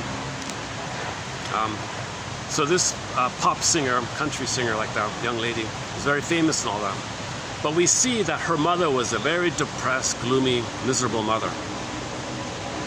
At least the mother did one positive thing. She said to the daughter, you know what, daughter, you're successful and you're making money, things are good for you. That's all you. You did it, that's all you.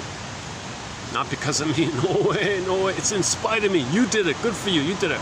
So she allowed, because a lot of people are afraid to be happy because they think their parents will take credit, and you're saying, wait a minute, they're gonna take credit? That means, oops, oh, someone's freaking out here. Am I getting too excited?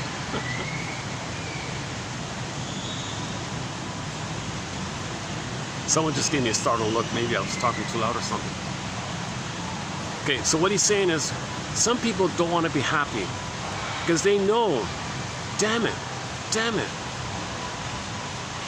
that's like saying my parents didn't hurt me if I'm successful. That means I can't let them off the hook for that. I can't let them be free from that. They're really guilty what they did. I gotta show their guilt. I want justice here. I'm gonna make my life of unhappiness a monument to their terrible behavior. I'm gonna stay like this, right? And what really adds to this determination is, you mean if let's say I decided to be happy for myself, and they're going to take credit, oh, that takes the cake. No, I'm going to be determined to be unhappy, because there's no way they're going to be free and take credit for my success. No way, man. See, there's a real revenge, like Italianic, hope for a better past. Hope for a better past. You want to express your anger at your parents in the past, hoping for a better past, that they would have changed their ways and give you the love, so that you could be free to be happy, and there's no problem with you being happy, because your mother loved you and you're allowed to be happy, and they loved you to be happy, so there's no problem like that. You're supposed to be happy, so everything goes normally. You're supposed to be happy. Right? So back to that Nashville quote. So she said, the mother did say one positive thing to her. All the success you had, it's not because of me. So she made it clear that she's not going to take credit. So you go on being successful. It's not because I'm not going to take any credit. That's all you, daughter or friend or you. That's all you. You did all that. I take zero. In fact, it's a negative.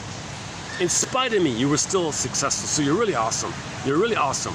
That was helpful. That was a helpful thing for a mother to say. Now, she was a depressed, miserable mother. She offered no nurturance. So this wealthy young lady had a huge deprivation of love, affection, maternal affection, and she felt entitled to receive mother's love. So she symbolically looked for mother's love by going into the department store, into the cosmetic section, okay, and she would nick. Okay, she was a compulsive shoplifter, this woman, and she felt entitled to get symbols of mother's affection: lipstick, creams, soft things, girly things like that. Because she thought, like the touch and things like that, she thought that's symbolic of mother. Remember, when you don't get something, you have to hope for it. You search for symbolically. So this young woman, who was the shoplifter, okay, she was doing a symbolic gesture that she's entitled, like, why should she pay? She's entitled to receive mother's love. Go to the store is symbolic breast, and she feels entitled to receive, so she just grabs it because she's supposed to receive it back then. You see? It's not about money. It's not about money. This woman was a millionaire, whatever. Had best-selling. She was on stage with thousands of people, like that. That show's not too bad. The first. Okay. Anyways, we have a few quotes, maybe 3 or 4 quotes from that show in our thread on psychologically minded film and TV show quotes. I haven't mentioned that in a long time. Yeah. So Route 66 is in there, you know, Jump for the Defense, Drop That Diva, and a sprinkling of quotes from a variety of shows. There's one from Barney Miller and WKRP in Cincinnati, and so on. You'll only find these gems here. Like, you won't find any of those quotes anywhere else. So I haven't seen them printed or spoken of by anyone. But there's some real analytic insights. Some of the scriptwriters, there were a few scriptwriters back then who wrote analytically minded ideas in their script. People just brushed over. Oh, that's a good one. So these good ones have been plucked out and are here in our collection.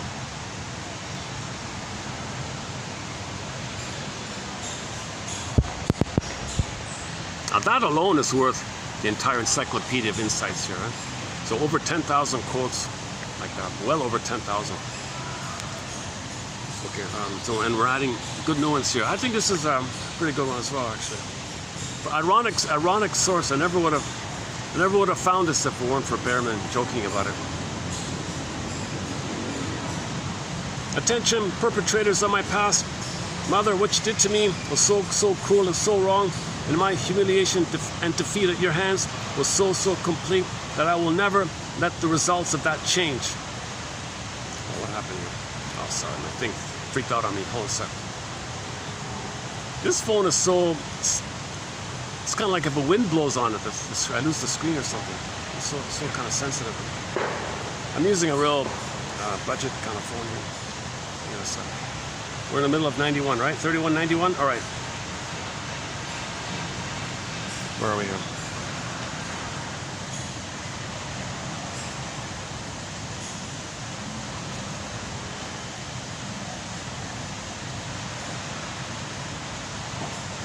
Oh yeah. In another example, Hope for a better past can be hope for a correction or justice. Okay, mother changing her ways. The words that describe this kind of hope, for example, might be, quote, attention, perpetrators from my past. Okay, what you did to me was so, so cruel and so, so wrong. And my humiliation and defeat at your hands, mother, was so, so... The mother crushed the baby's soul. Remember, eat the heart. The mother eating the heart of the baby. Okay, the wicked queen like that. That's a cruel, evil, wicked queen, right? That's what she means. If the mother's narcissistic, impaired, has the bully pattern, Iago pattern, entitlement comp, if she's so like that, that's what it means. She's gonna objectify the kid, use the kid, has hate towards the kid. Okay, angry, calm, poison apple. Okay, eats the heart, laces. So obviously, this is what this is in reference to here.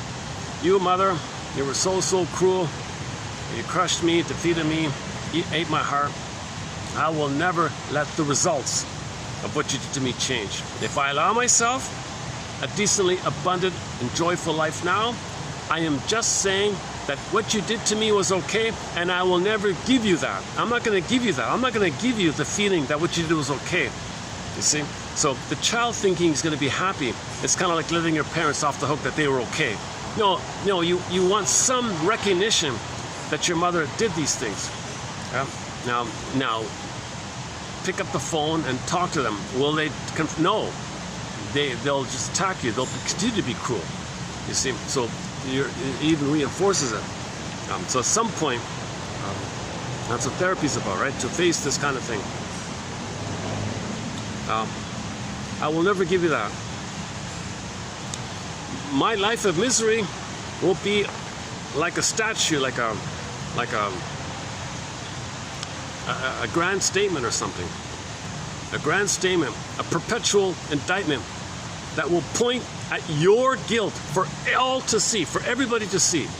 So this is called showing up the mother. I want to show the world, tell the world what you did to me. My misery, in whatever form it takes, is my way to tell the world how you failed me. I'm miserable, I'm not happy. Okay? That's my way to say I can't be happy. Look, she crushed me. I'm defeated. So come on. Come on, world, help. Invent the time machine, take me to the past, tell my mother to change her ways. I have a hope for a better past. Give thee all hope of a better past.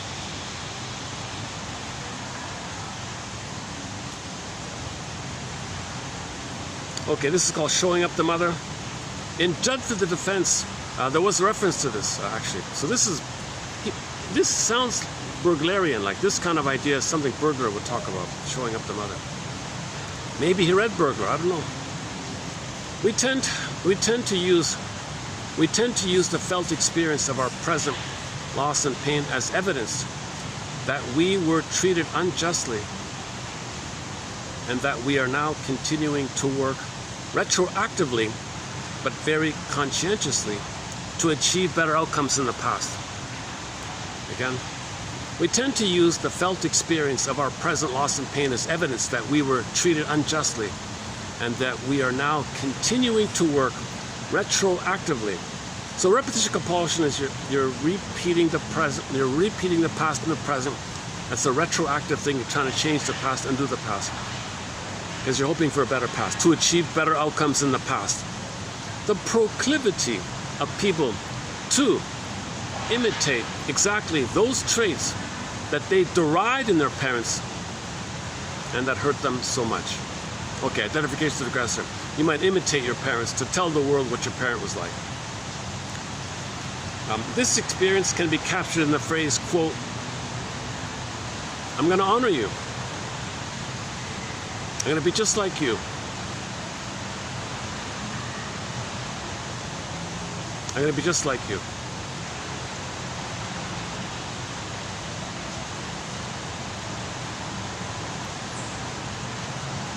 You hurt me, I'm going to be just like you. I'm going to imitate you. You were negative, I'm negative. I'm just like you. I'm showing the world what you were like because I'm imitating you. I'm showing the world what you were like. So if a person is negative, they're trying to say, see, where did I learn this from? Who taught me this? I'm telling you. She did this to me. I'm showing you. I'm communicating. I didn't like this. Bergler calls this a negative magic gesture. These unconscious loving sentiments and the destructive decisions and actions to which they give rise are always directed toward past events and toward family members who may have already died. Thus, such suffering devotion is always completely useless. It is a compassion without any good effect. It is a severely distorted expression of love. Okay, so you can ask yourself, quote, out of devotion to whom? Or what? Is this suffering for or whom? So if you're suffering, this suffering devotion is to whom now? Something like that. Okay, continues in TQ 92. Sorry, continues in 3192. Now let's go to the part 2. Now let's go to part 2. 92 here. What is that? Okay, continuation from 3191. Okay, now we're going to continue here. So, what can we do here? To assist people to wean themselves from these entirely unworkable. Interesting about the weaning, because you're dependent on it, right? And weaning trauma causes this inability to wean yourself off the painful pattern. Weaning trauma causes you to be unable to wean yourself off the trauma. So weaning trauma causes this kind of thing, ironic there.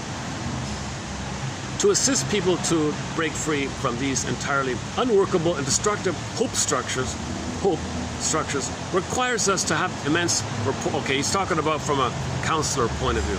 Okay, so if you're a counselor or you're a friend, let's say, you want to help your friend, well, you're gonna need a good rapport with your friend, respect for their experience, and maybe sometimes you can playfully, cheerfully, in an edgingly way, maybe confront them sometimes that they are continuing to harm themselves in the service of the past. So point it out to your friend. You're continually harming yourself in the service of the past. Did you know that, buddy? You're harming yourself in the service of the past. Forgive thee all hope of a better past. This is all adjustable, and we can end the suffering. But we cannot change things until both the clients and we can appreciate and respect the loving intentions. The loving intentions, the positive intention. The positive intention of dysfunction is to fix your mother so she'll love you, so you'll have a better past. So admit the positive intention. Everything's love or a cry for love. Your suffering is a cry for love in the past. Your suffering and dysfunction is still a cry for love from your mother in the past. You're trying to change the past, get mother's love in the past. Okay, play the Bing app. Forgive thee all hope of a better past. The method of assisting people to lose hope of a better past in service of their better present and future entails a quantum perspective. Okay, I first wasn't going to include this. I thought, okay, it's benign enough, let's keep it. Okay. The method of assisting people to lose hope. It's funny, I didn't have this next little bit, I didn't have it in, oh, give me a break, don't give me this physics nonsense. And I thought, okay, it's pretty simple, but it does aid in the topic. So whatever it is, I'm regarding it as an aid to understand how, if you face the past, now, then you can allow for a better present and future. That's the quote-unquote quantum idea. Okay, the method of assisting people to lose hope.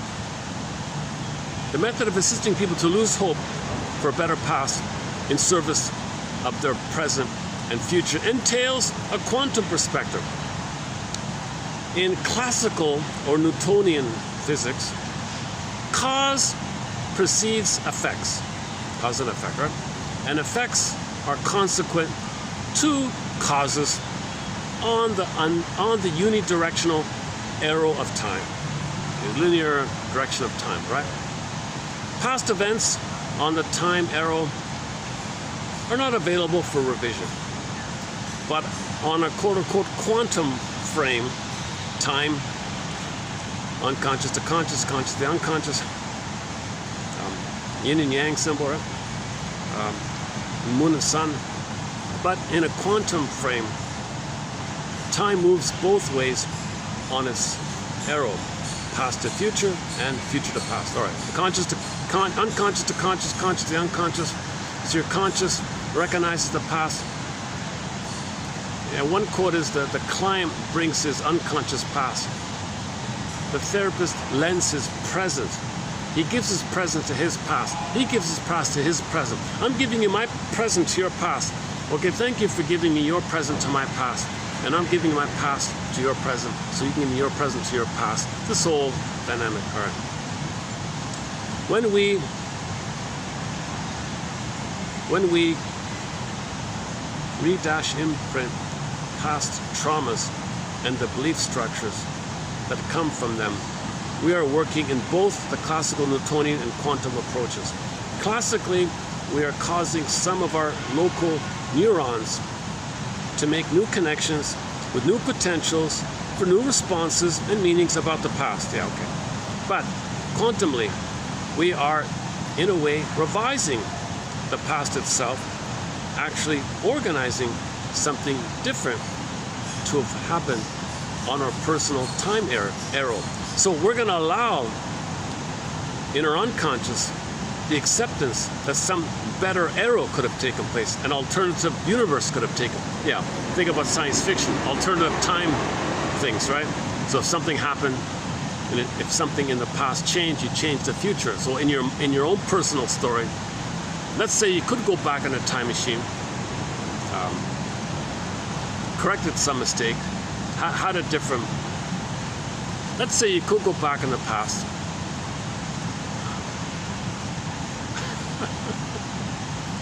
Let's say you were born and say, no, my mother's too impaired here. Let's put her in a time. No, how's that going to work? Let's say you went back to your past, and at the moment of birth, you managed to order the doctor to not remove you from the mother. Doctor, leave the cord, leave the placenta, place me on the bosom, okay? Let there be a natural continuity of blissful nursing, skin to skin, no bright lights, no pills, just let me have a natural birth. Don't put my mother on the back, the gravity will harm me. Tell my mother to squat or use the birthing stool or something. I want a natural birth. I want a natural. So you go back in the time machine and give yourself a natural birth. So the cord state, I want a lotus birth, a natural birth, a Laboyer birth, a Carlson Kennel birth. I want a normal birth for Pete's sake. So change your birthing thing. Have a non-traumatized birthing experience. So don't let there be birth trauma. Change your past. The mother will have a better experience, so she won't be upset. Maybe she'll be in her best ability to meet the baby's needs. And that'll put you on a corrected course, not based on the birth trauma line, but on a non-birth trauma line, you might have a better outcome if there's if there's no birth trauma. As alternative time zones, alternative. We are not violating Newtonian causality when we do this, because we are not replacing one personal history with another. We are merely using our human faculties to create and stabilize a relevant parallel probability in our conscious and unconscious mind. Okay, so you want to create that it would have been okay to have taken a different path. It would have been okay to have taken a different path. That's what you want to establish for yourself. That it would have been okay to have taken a healthier path. It could have happened. It could have happened, and I wish that had happened. And I would welcome that. That's all you're doing, right? The availability of this parallel probability generates relief, not amnesia. Relief from lifelong suffering always makes further growth and different experience, more available. See, when you made this acceptance of an alternative could have been path, there's hope, because now you're going to be more accepting of good things in the present. A better past makes the reality of a better future more probable. So what you got to do here is, okay, here's the challenge. So here's the crux of the matter. We have to somehow, quote unquote, consent.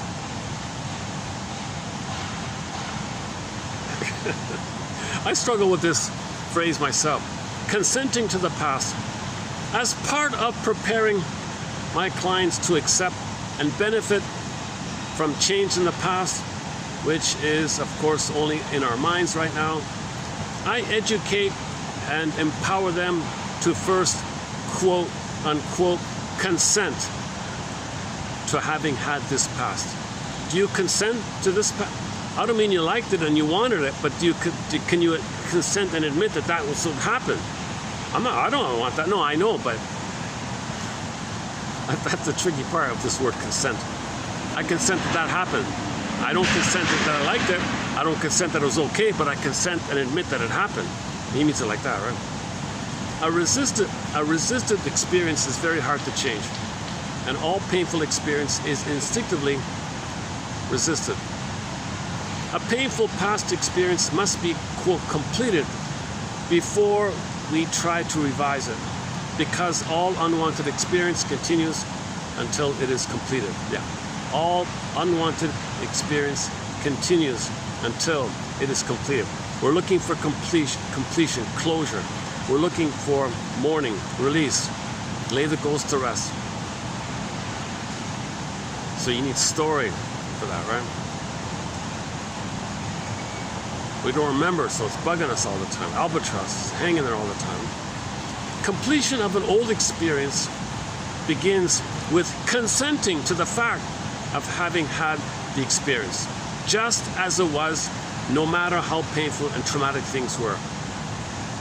This choice of word of consenting is interesting. I'm not sure what other word he could have. I was thinking to myself, what other word is there? Admit? That's not going to work. So he just chose an approximate term here, I think. Completion of an old experience begins with consenting. Not agreeing, not welcoming, but I consent. Like I agree it happened. I agree it happened. I consent in the agreement. I agree, I admit, I consent. Yes, it happened. Yes, it happened. That kind of thing. He means it like that, right? Completion of an old experience begins. It's this, John Steiner's line, it's this verdict of reality. Consent, conscension of reality. It's this verdict. Yeah, here it is there, the verdict. Oh, John Steiner calls it the verdict of reality. It's this verdict of reality that makes the work of mourning so difficult.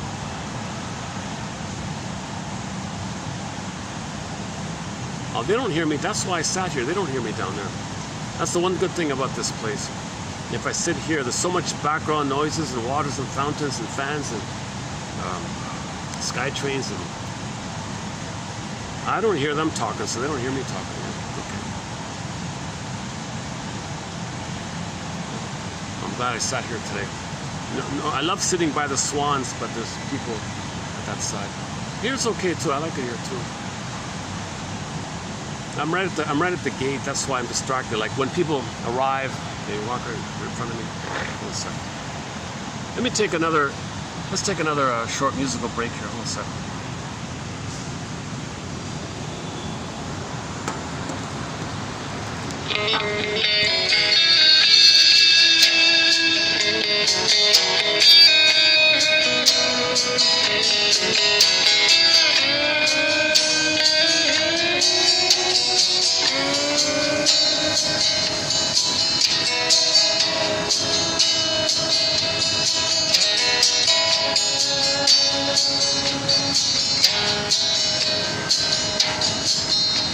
Well, I know it was love, but love can be a fleeting thing, filled filled with flowers in the dark. The beating of the blackbird's wings. Oh, and I know it was love, but it was the restless kind, not love that keeps you calm. The love that thunders up your mind. This love poured down like rain. We lived out on the line. We spun like hurricanes. I was yours and you were mine.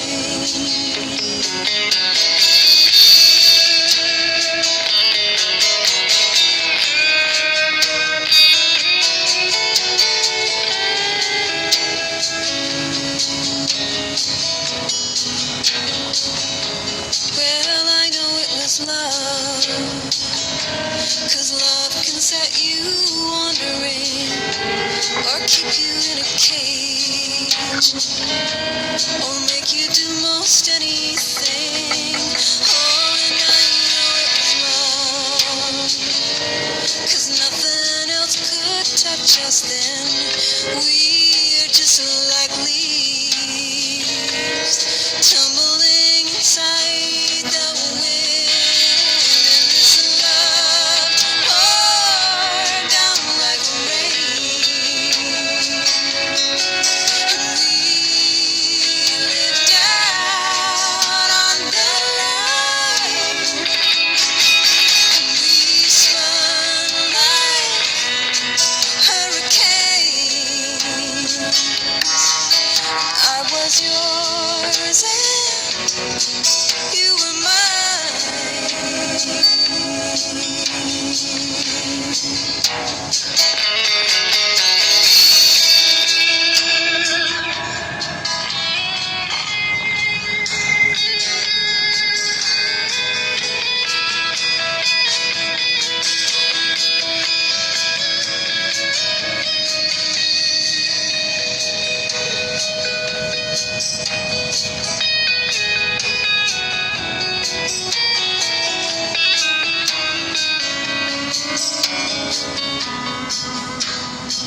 And now you wonder where it's gone.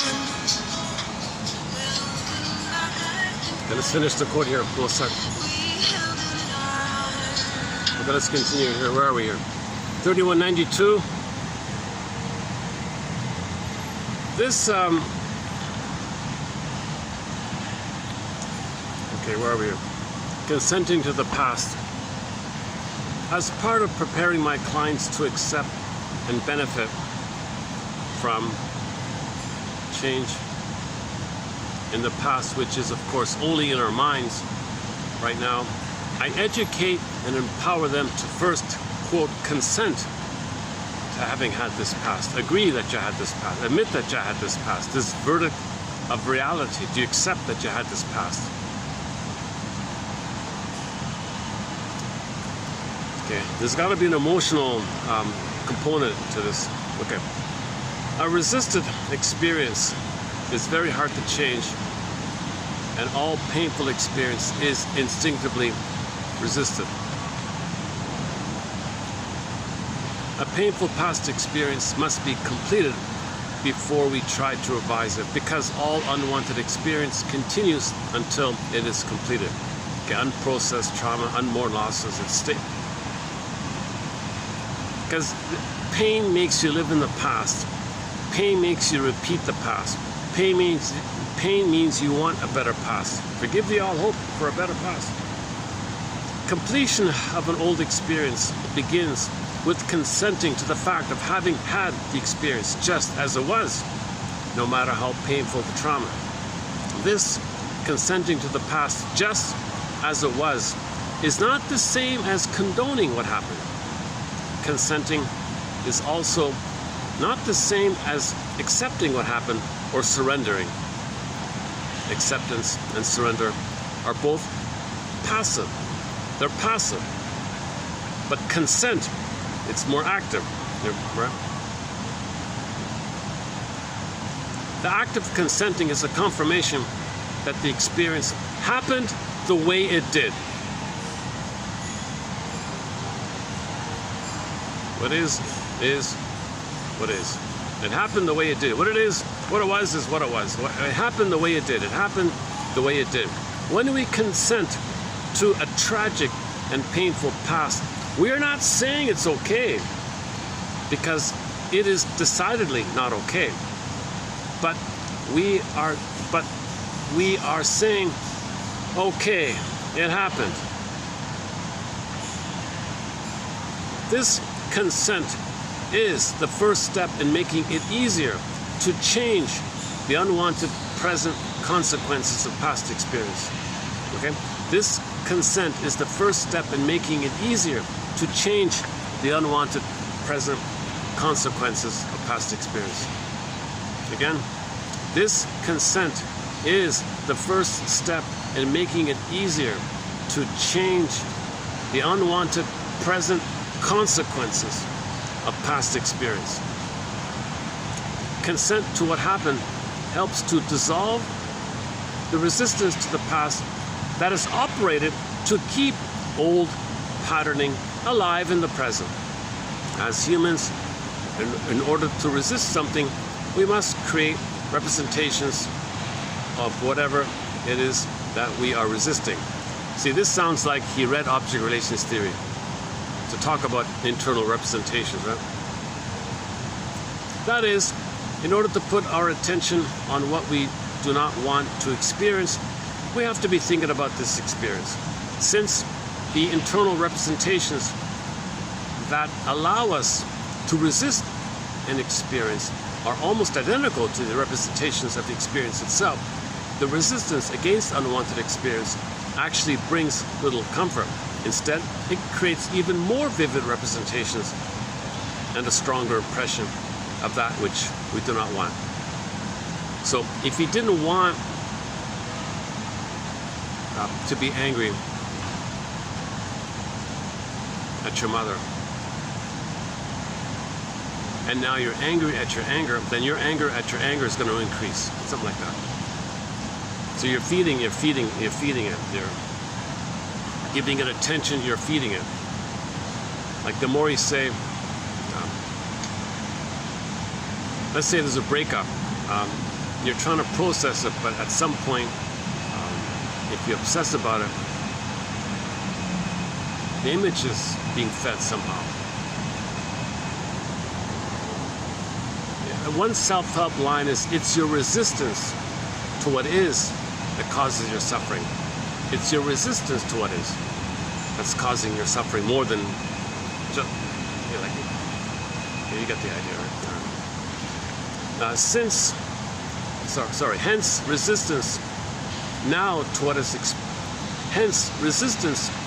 what was experienced then only operates to make them continue now.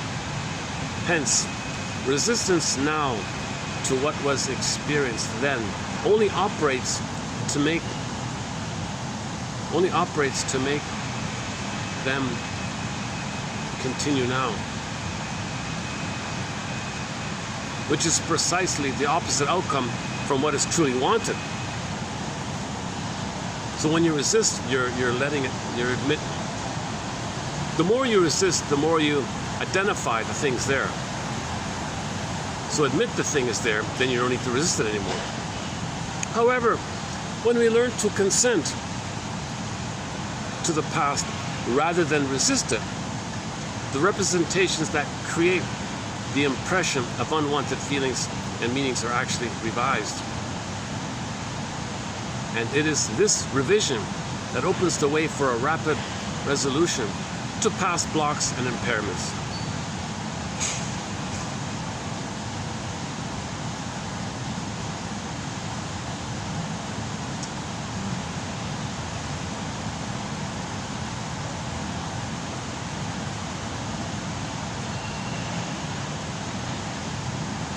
So the ghost, one guy called it the curse becomes a blessing, the ghost becomes an ancestor, things like that.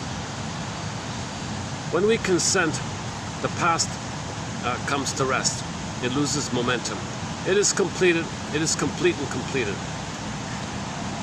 We lived it. Lived. Enter the Greenberg quote. Sir, you have trouble living in the present, so you live in the past because you never lived it. We can acknowledge the trauma and permit the emotion, and this allows the client to move on. Okay, so here's the heart of it all. You got to have an emotional release by this somehow. Now, finally, after all that, then you can say, what do you want to do now? Like, okay, like don't jump, like don't, this is called spiritual bypassing. Oh, you're traumatized, so what do you want now? Like you're bypassing this whole thing. That's called leapfrogging, spiritual leapfrogging, spiritual bypassing. Okay, it doesn't work, right? You got to consent that the past happened. Then you can say, okay, now let's move forward, kind of thing. Now you can be a coach. What I would like now, and what I would like now. See, if you say to yourself, what do I want now, without doing this consensual work, you're gonna uncannily, it's gonna pull you back there. Only when you accept the past, consented, do you consent that the reality was what it was? Do you consent? Like, do you believe? Do you consent? If you fully do that, you see, then you can say, okay, now what do I want? Okay, let me read this out here. Let's go. So I'm gonna let the phone read it out here. Hopefully it'll be okay.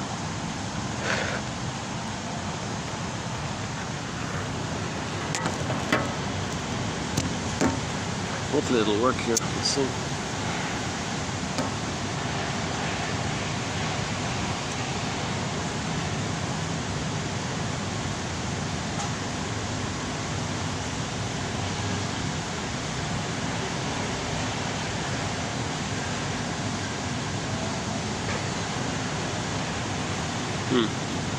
Yesterday it worked, today it's not working. I haven't figured out this phone, why when I hit the play.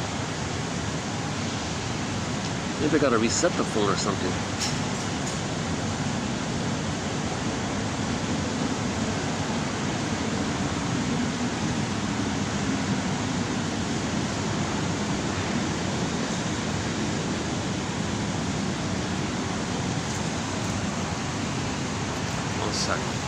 Why is this not working?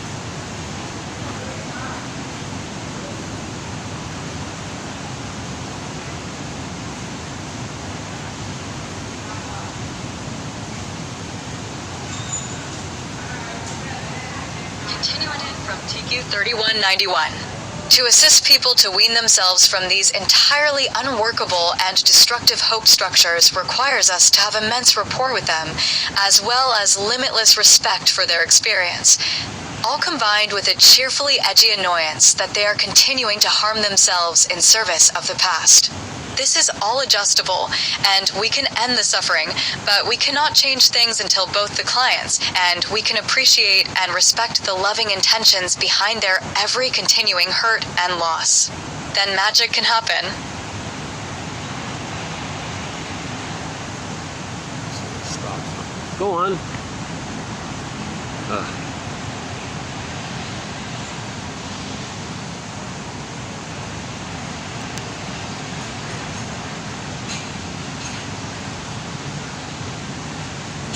Happen.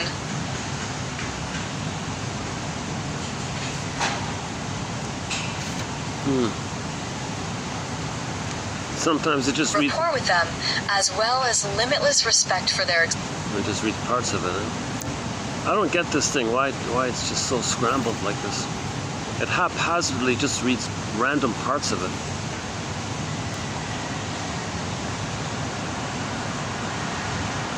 Hope for a better past. No?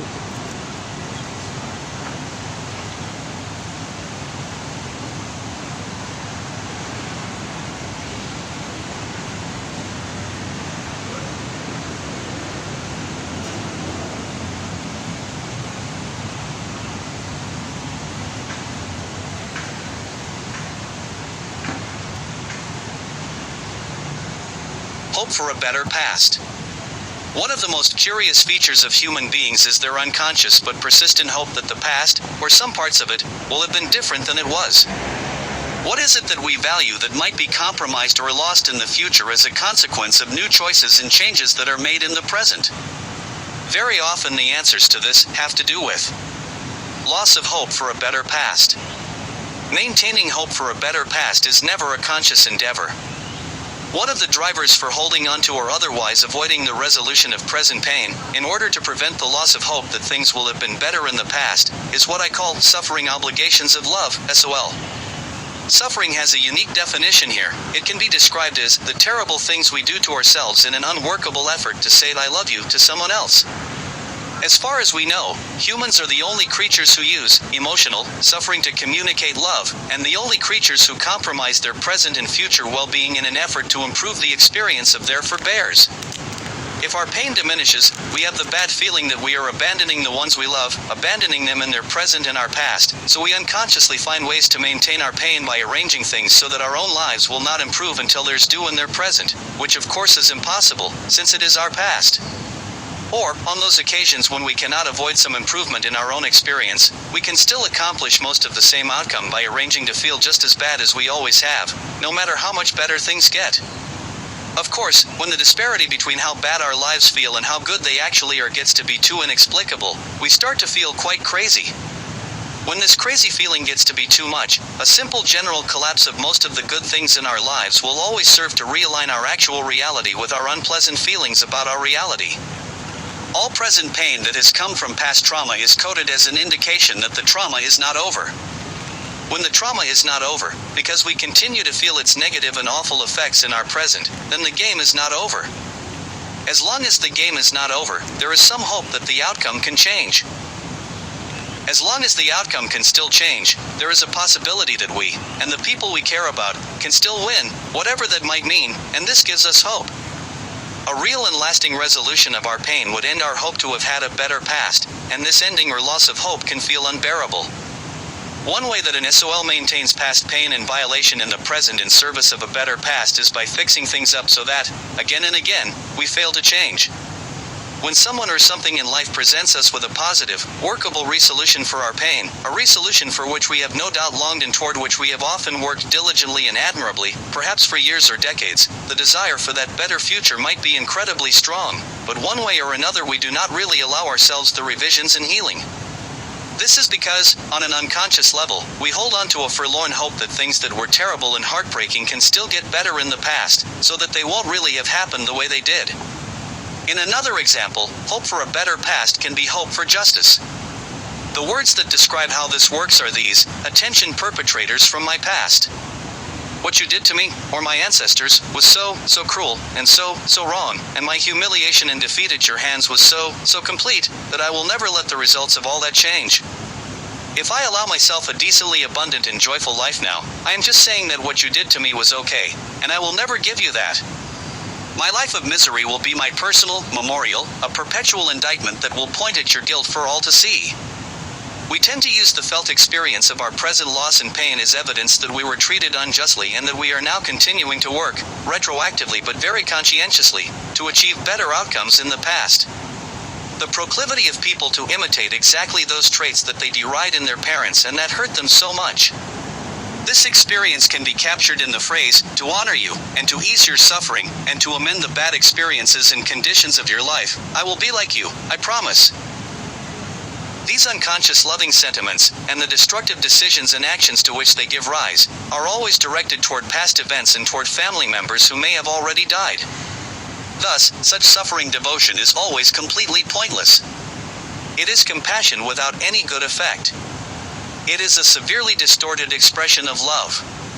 Out of devotion to whom or what is the client suffering? See Buchheit and Isham TQ 3191, continues in TQ 3192.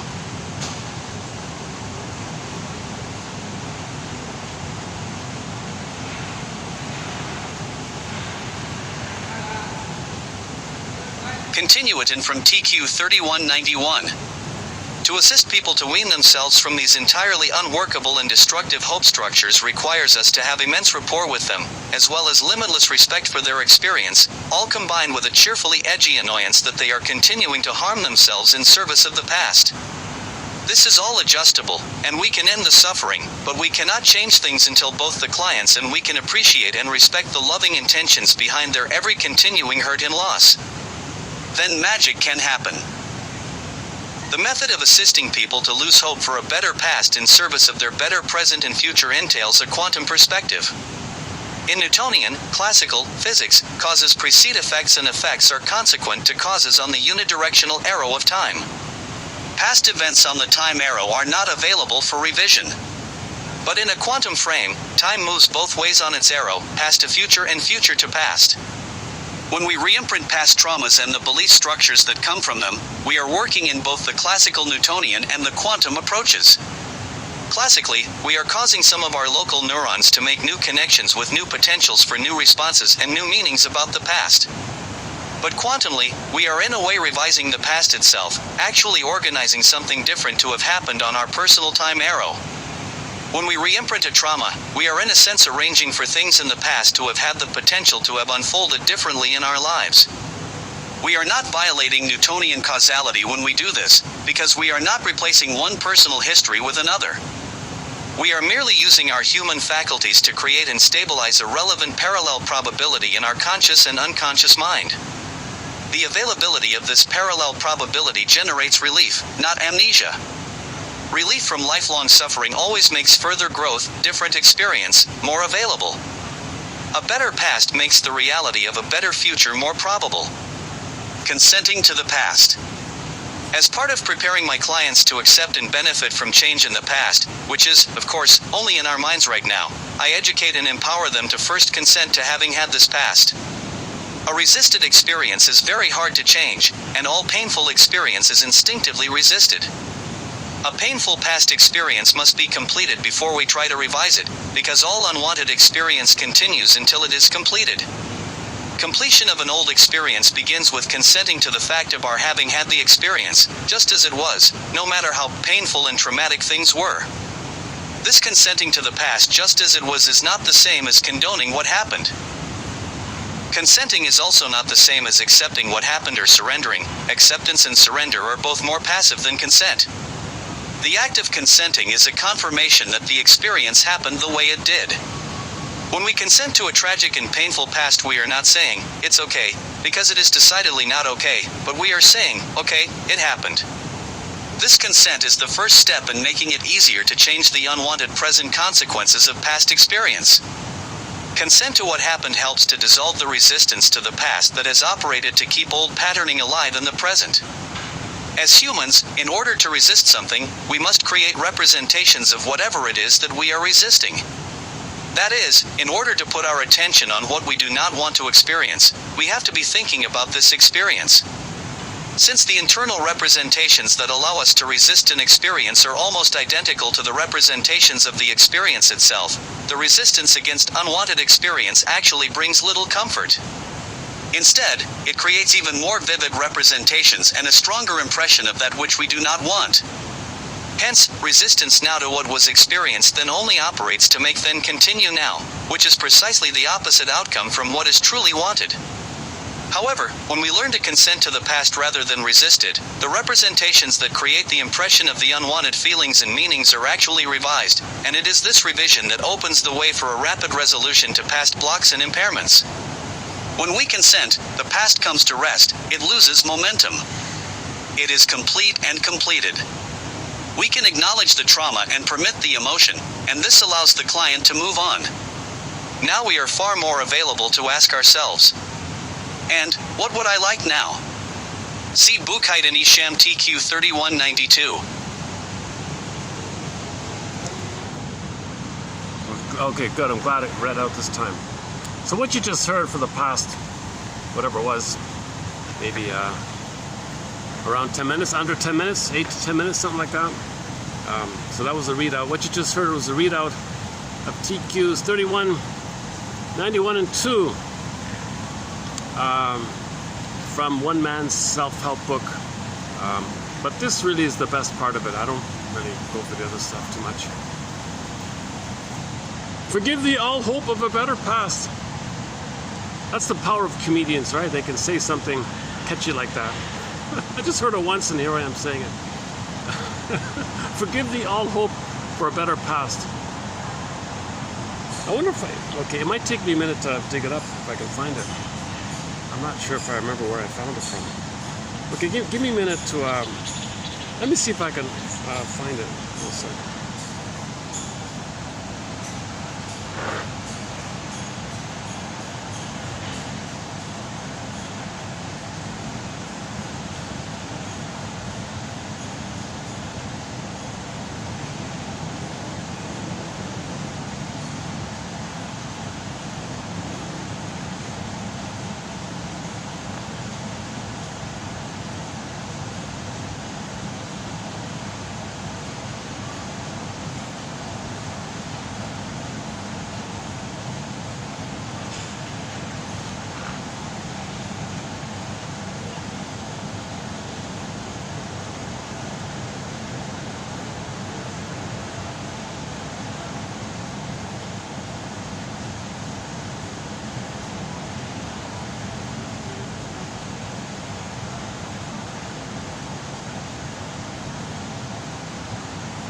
It's going to take me a while to find it. It's not on his website. His website is called Wake Up Laughing, but it's not it there. No, it's not on there. It's a recent interview he did where he mentioned that. So one of his mantras is, it's not so much, we need an upwising. We need people to wise up kind of thing. And he talks a lot about the importance of paradox, that humor can kind of facilitate paradox in a way, because you might be acknowledging both sides, and there's a relief like that. Like he said, one friend was very conservative, one friend was very liberal or something. He said to the two of them or something, how did it go again? So what do you two want to conserve? And what do you two want to liberate or something? Is that right? So it kind of cross over a little bit like that. Right? So find the middle ground, right? The two sides. So yeah, another, for example, somebody asked him, so Mr. Behrman, are you a evolutionist or a creationist? Come on, which is it? Either or. Oh, I'm both. I believe we were created to evolve. Things like that. So he's really trying to get you to not take either or perspectives. The spirituality is to see the both and, right?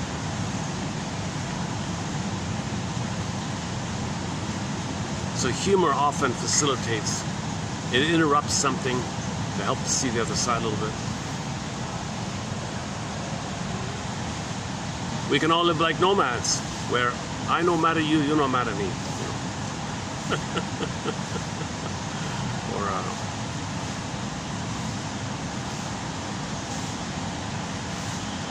the most recent one I heard of his was, how do you spell guru? How do you spell the word guru? Well, guru is spelled G. You are you. Accept and consent to what happened to you. Don't say it was okay. Just say to yourself, okay, it happened. And there's your you. G, you are you. There's your you.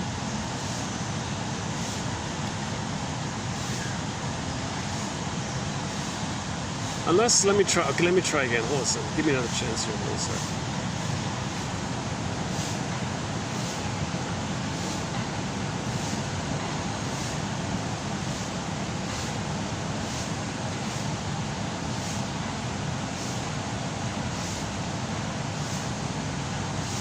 Why do so many people trust iHerb for their health and wellness products? Simple. We guarantee freshness. Buy direct from it. When I first started doing my humor workshops, there was a participant who was a therapist. I could he told a story about one of the first clients he had after graduating was a young woman who had been sexually molested by her grandfather. Now,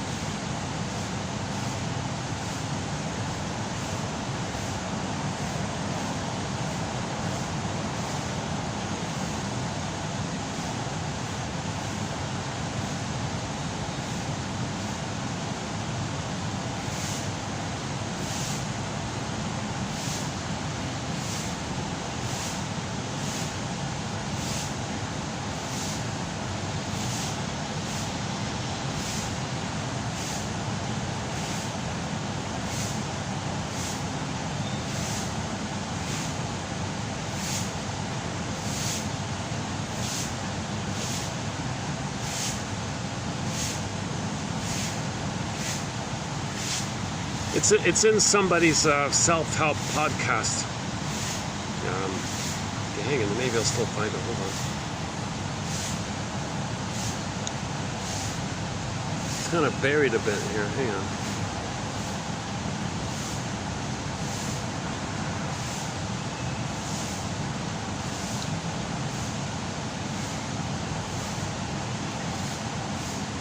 Oh, it doesn't even have the whole interview. Oh, it just has the little snippets. Oh, hang on. Okay, it's going to take me a while to find it. I don't remember where I found it. when I first started doing my review, Steve Behrman. Where is it here? Is that it?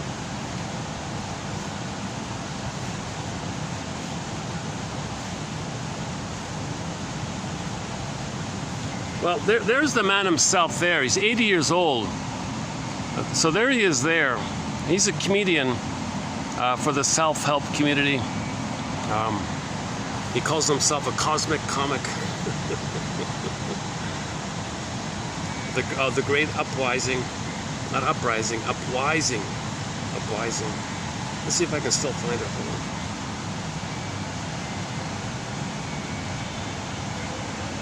Hold on. Oh. I typed in his name, and there's that, there's me saying, we can all live like nomads, or I nomad at you, you nomad at me.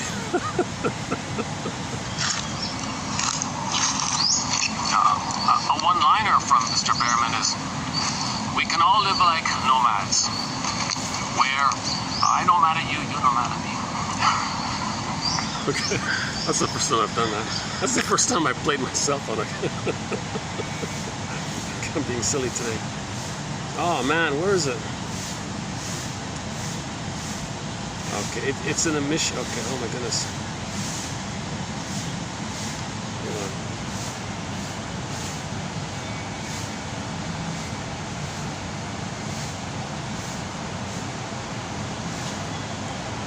It might not even be on YouTube. It might have been on somewhere else.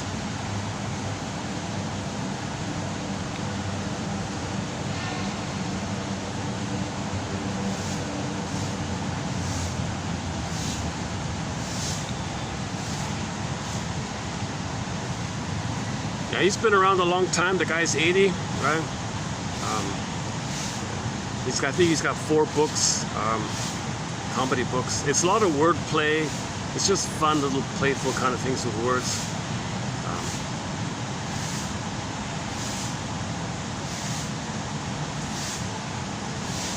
You know, it's funny. I can't find it. That one where he said, "Gee, you are you." It's out. It's not here anymore. Okay. Okay. Anyways, I'm gonna redo this in part 2. Because what I read was in 2 parts, so I'll have a second go at it. So in the next video, I'll see if I can find it. Yeah, that's good, yeah. And the quotes below by Russell and Bergler are really key quotes, really, really important quotes. I highly recommend those ones here. Still can't find it, eh? Jesus. You know, it's on the phone I'm holding, like on the history, but I don't have it on this other phone here. Okay, so okay.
this is John.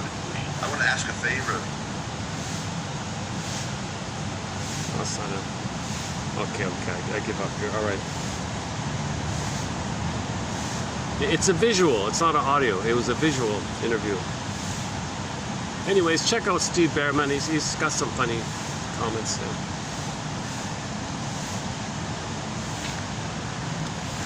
He may have said something that made someone. I'm not sure if he's shadow banned or something.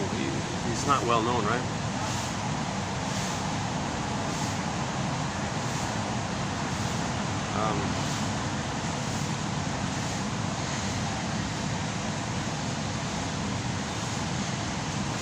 His wife introduces him as a cross between Ram Dass and Hagen Dazs.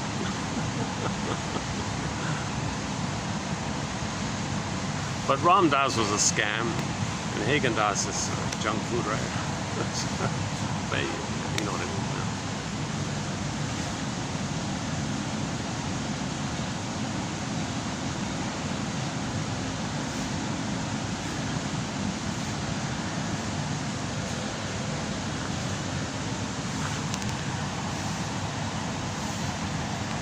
I guess I should just wind it down here. I keep hoping for a little fresh thing to say here. So the question I want to end up with for myself is, and for anybody out there who has an idea around it, how do we really achieve this quote-unquote consent that,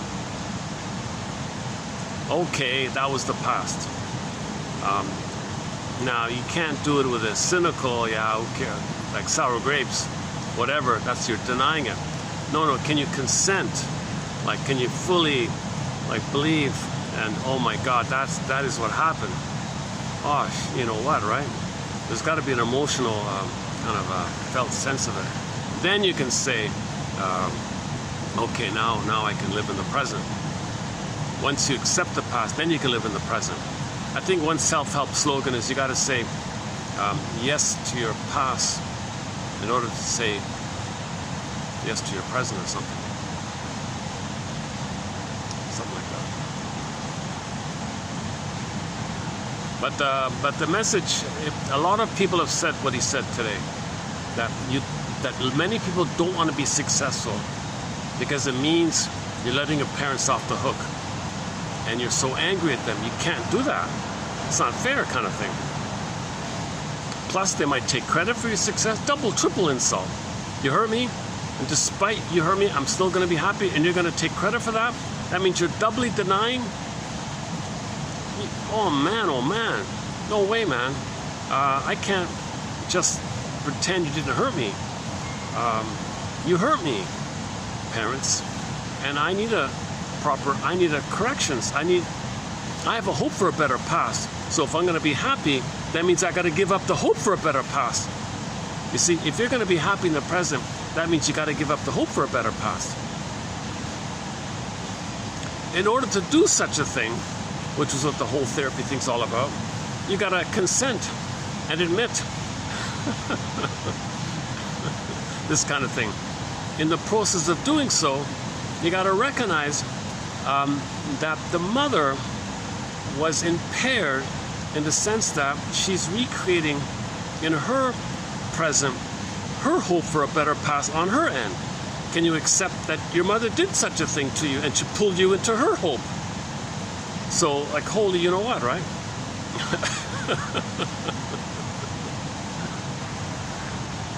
Okay, let me just wrap it up here.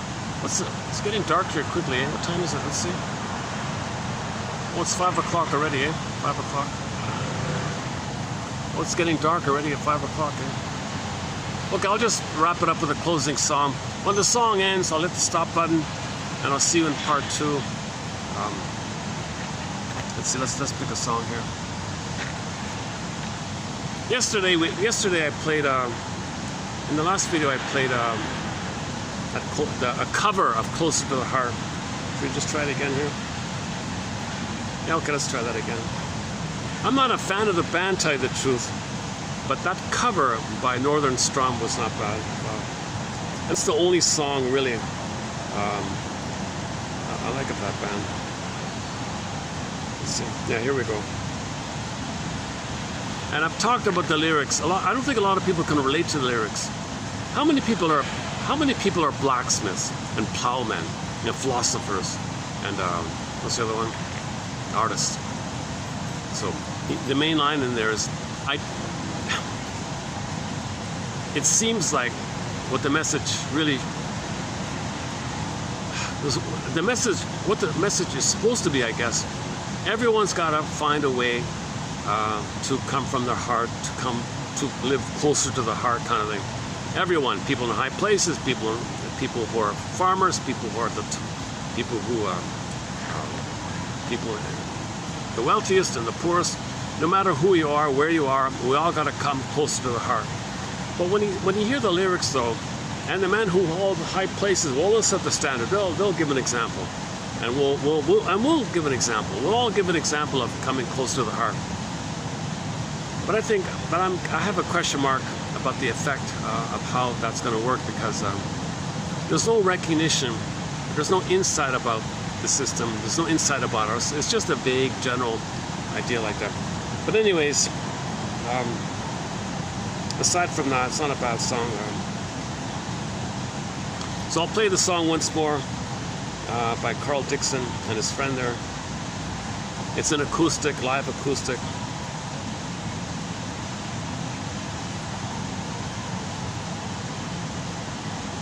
So, in order to come close to the heart, let's understand repetition compulsion, how we repeat. Okay, so,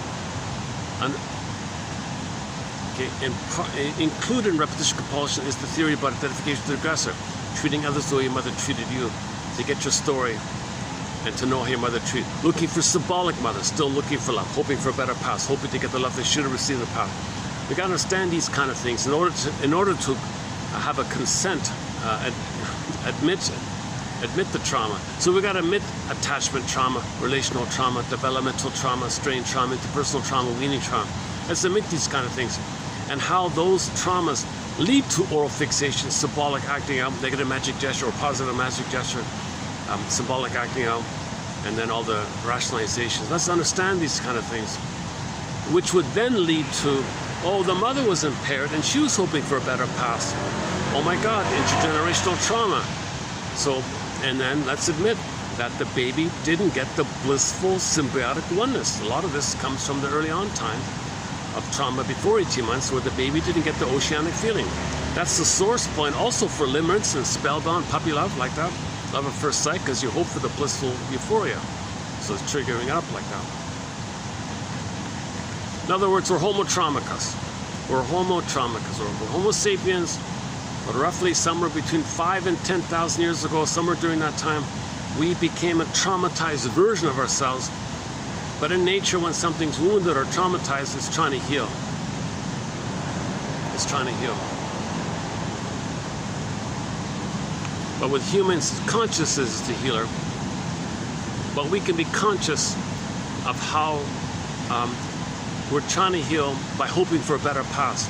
So let's be conscious of our hoping for a better past, and then isn't it bittersweet that there's so much love and desire to heal your parents and be loyal there and love them and help them like that, and you'll suffer, and your suffering is devotional suffering to show your love, to prove your love. So you won't be happy, because if you're happy, that means you're saying, I don't love you, mother, if I'm happy. No, I prove my love by suffering. That's a masochistic thing. Only humans do this kind of suffering. But humans have consciousness of it. So the consciousness tells us that of our attachment needs, and we have attachment trauma. So consciousness informs us that we had attachment trauma. If we can identify attachment trauma, then maybe we can live close to the heart.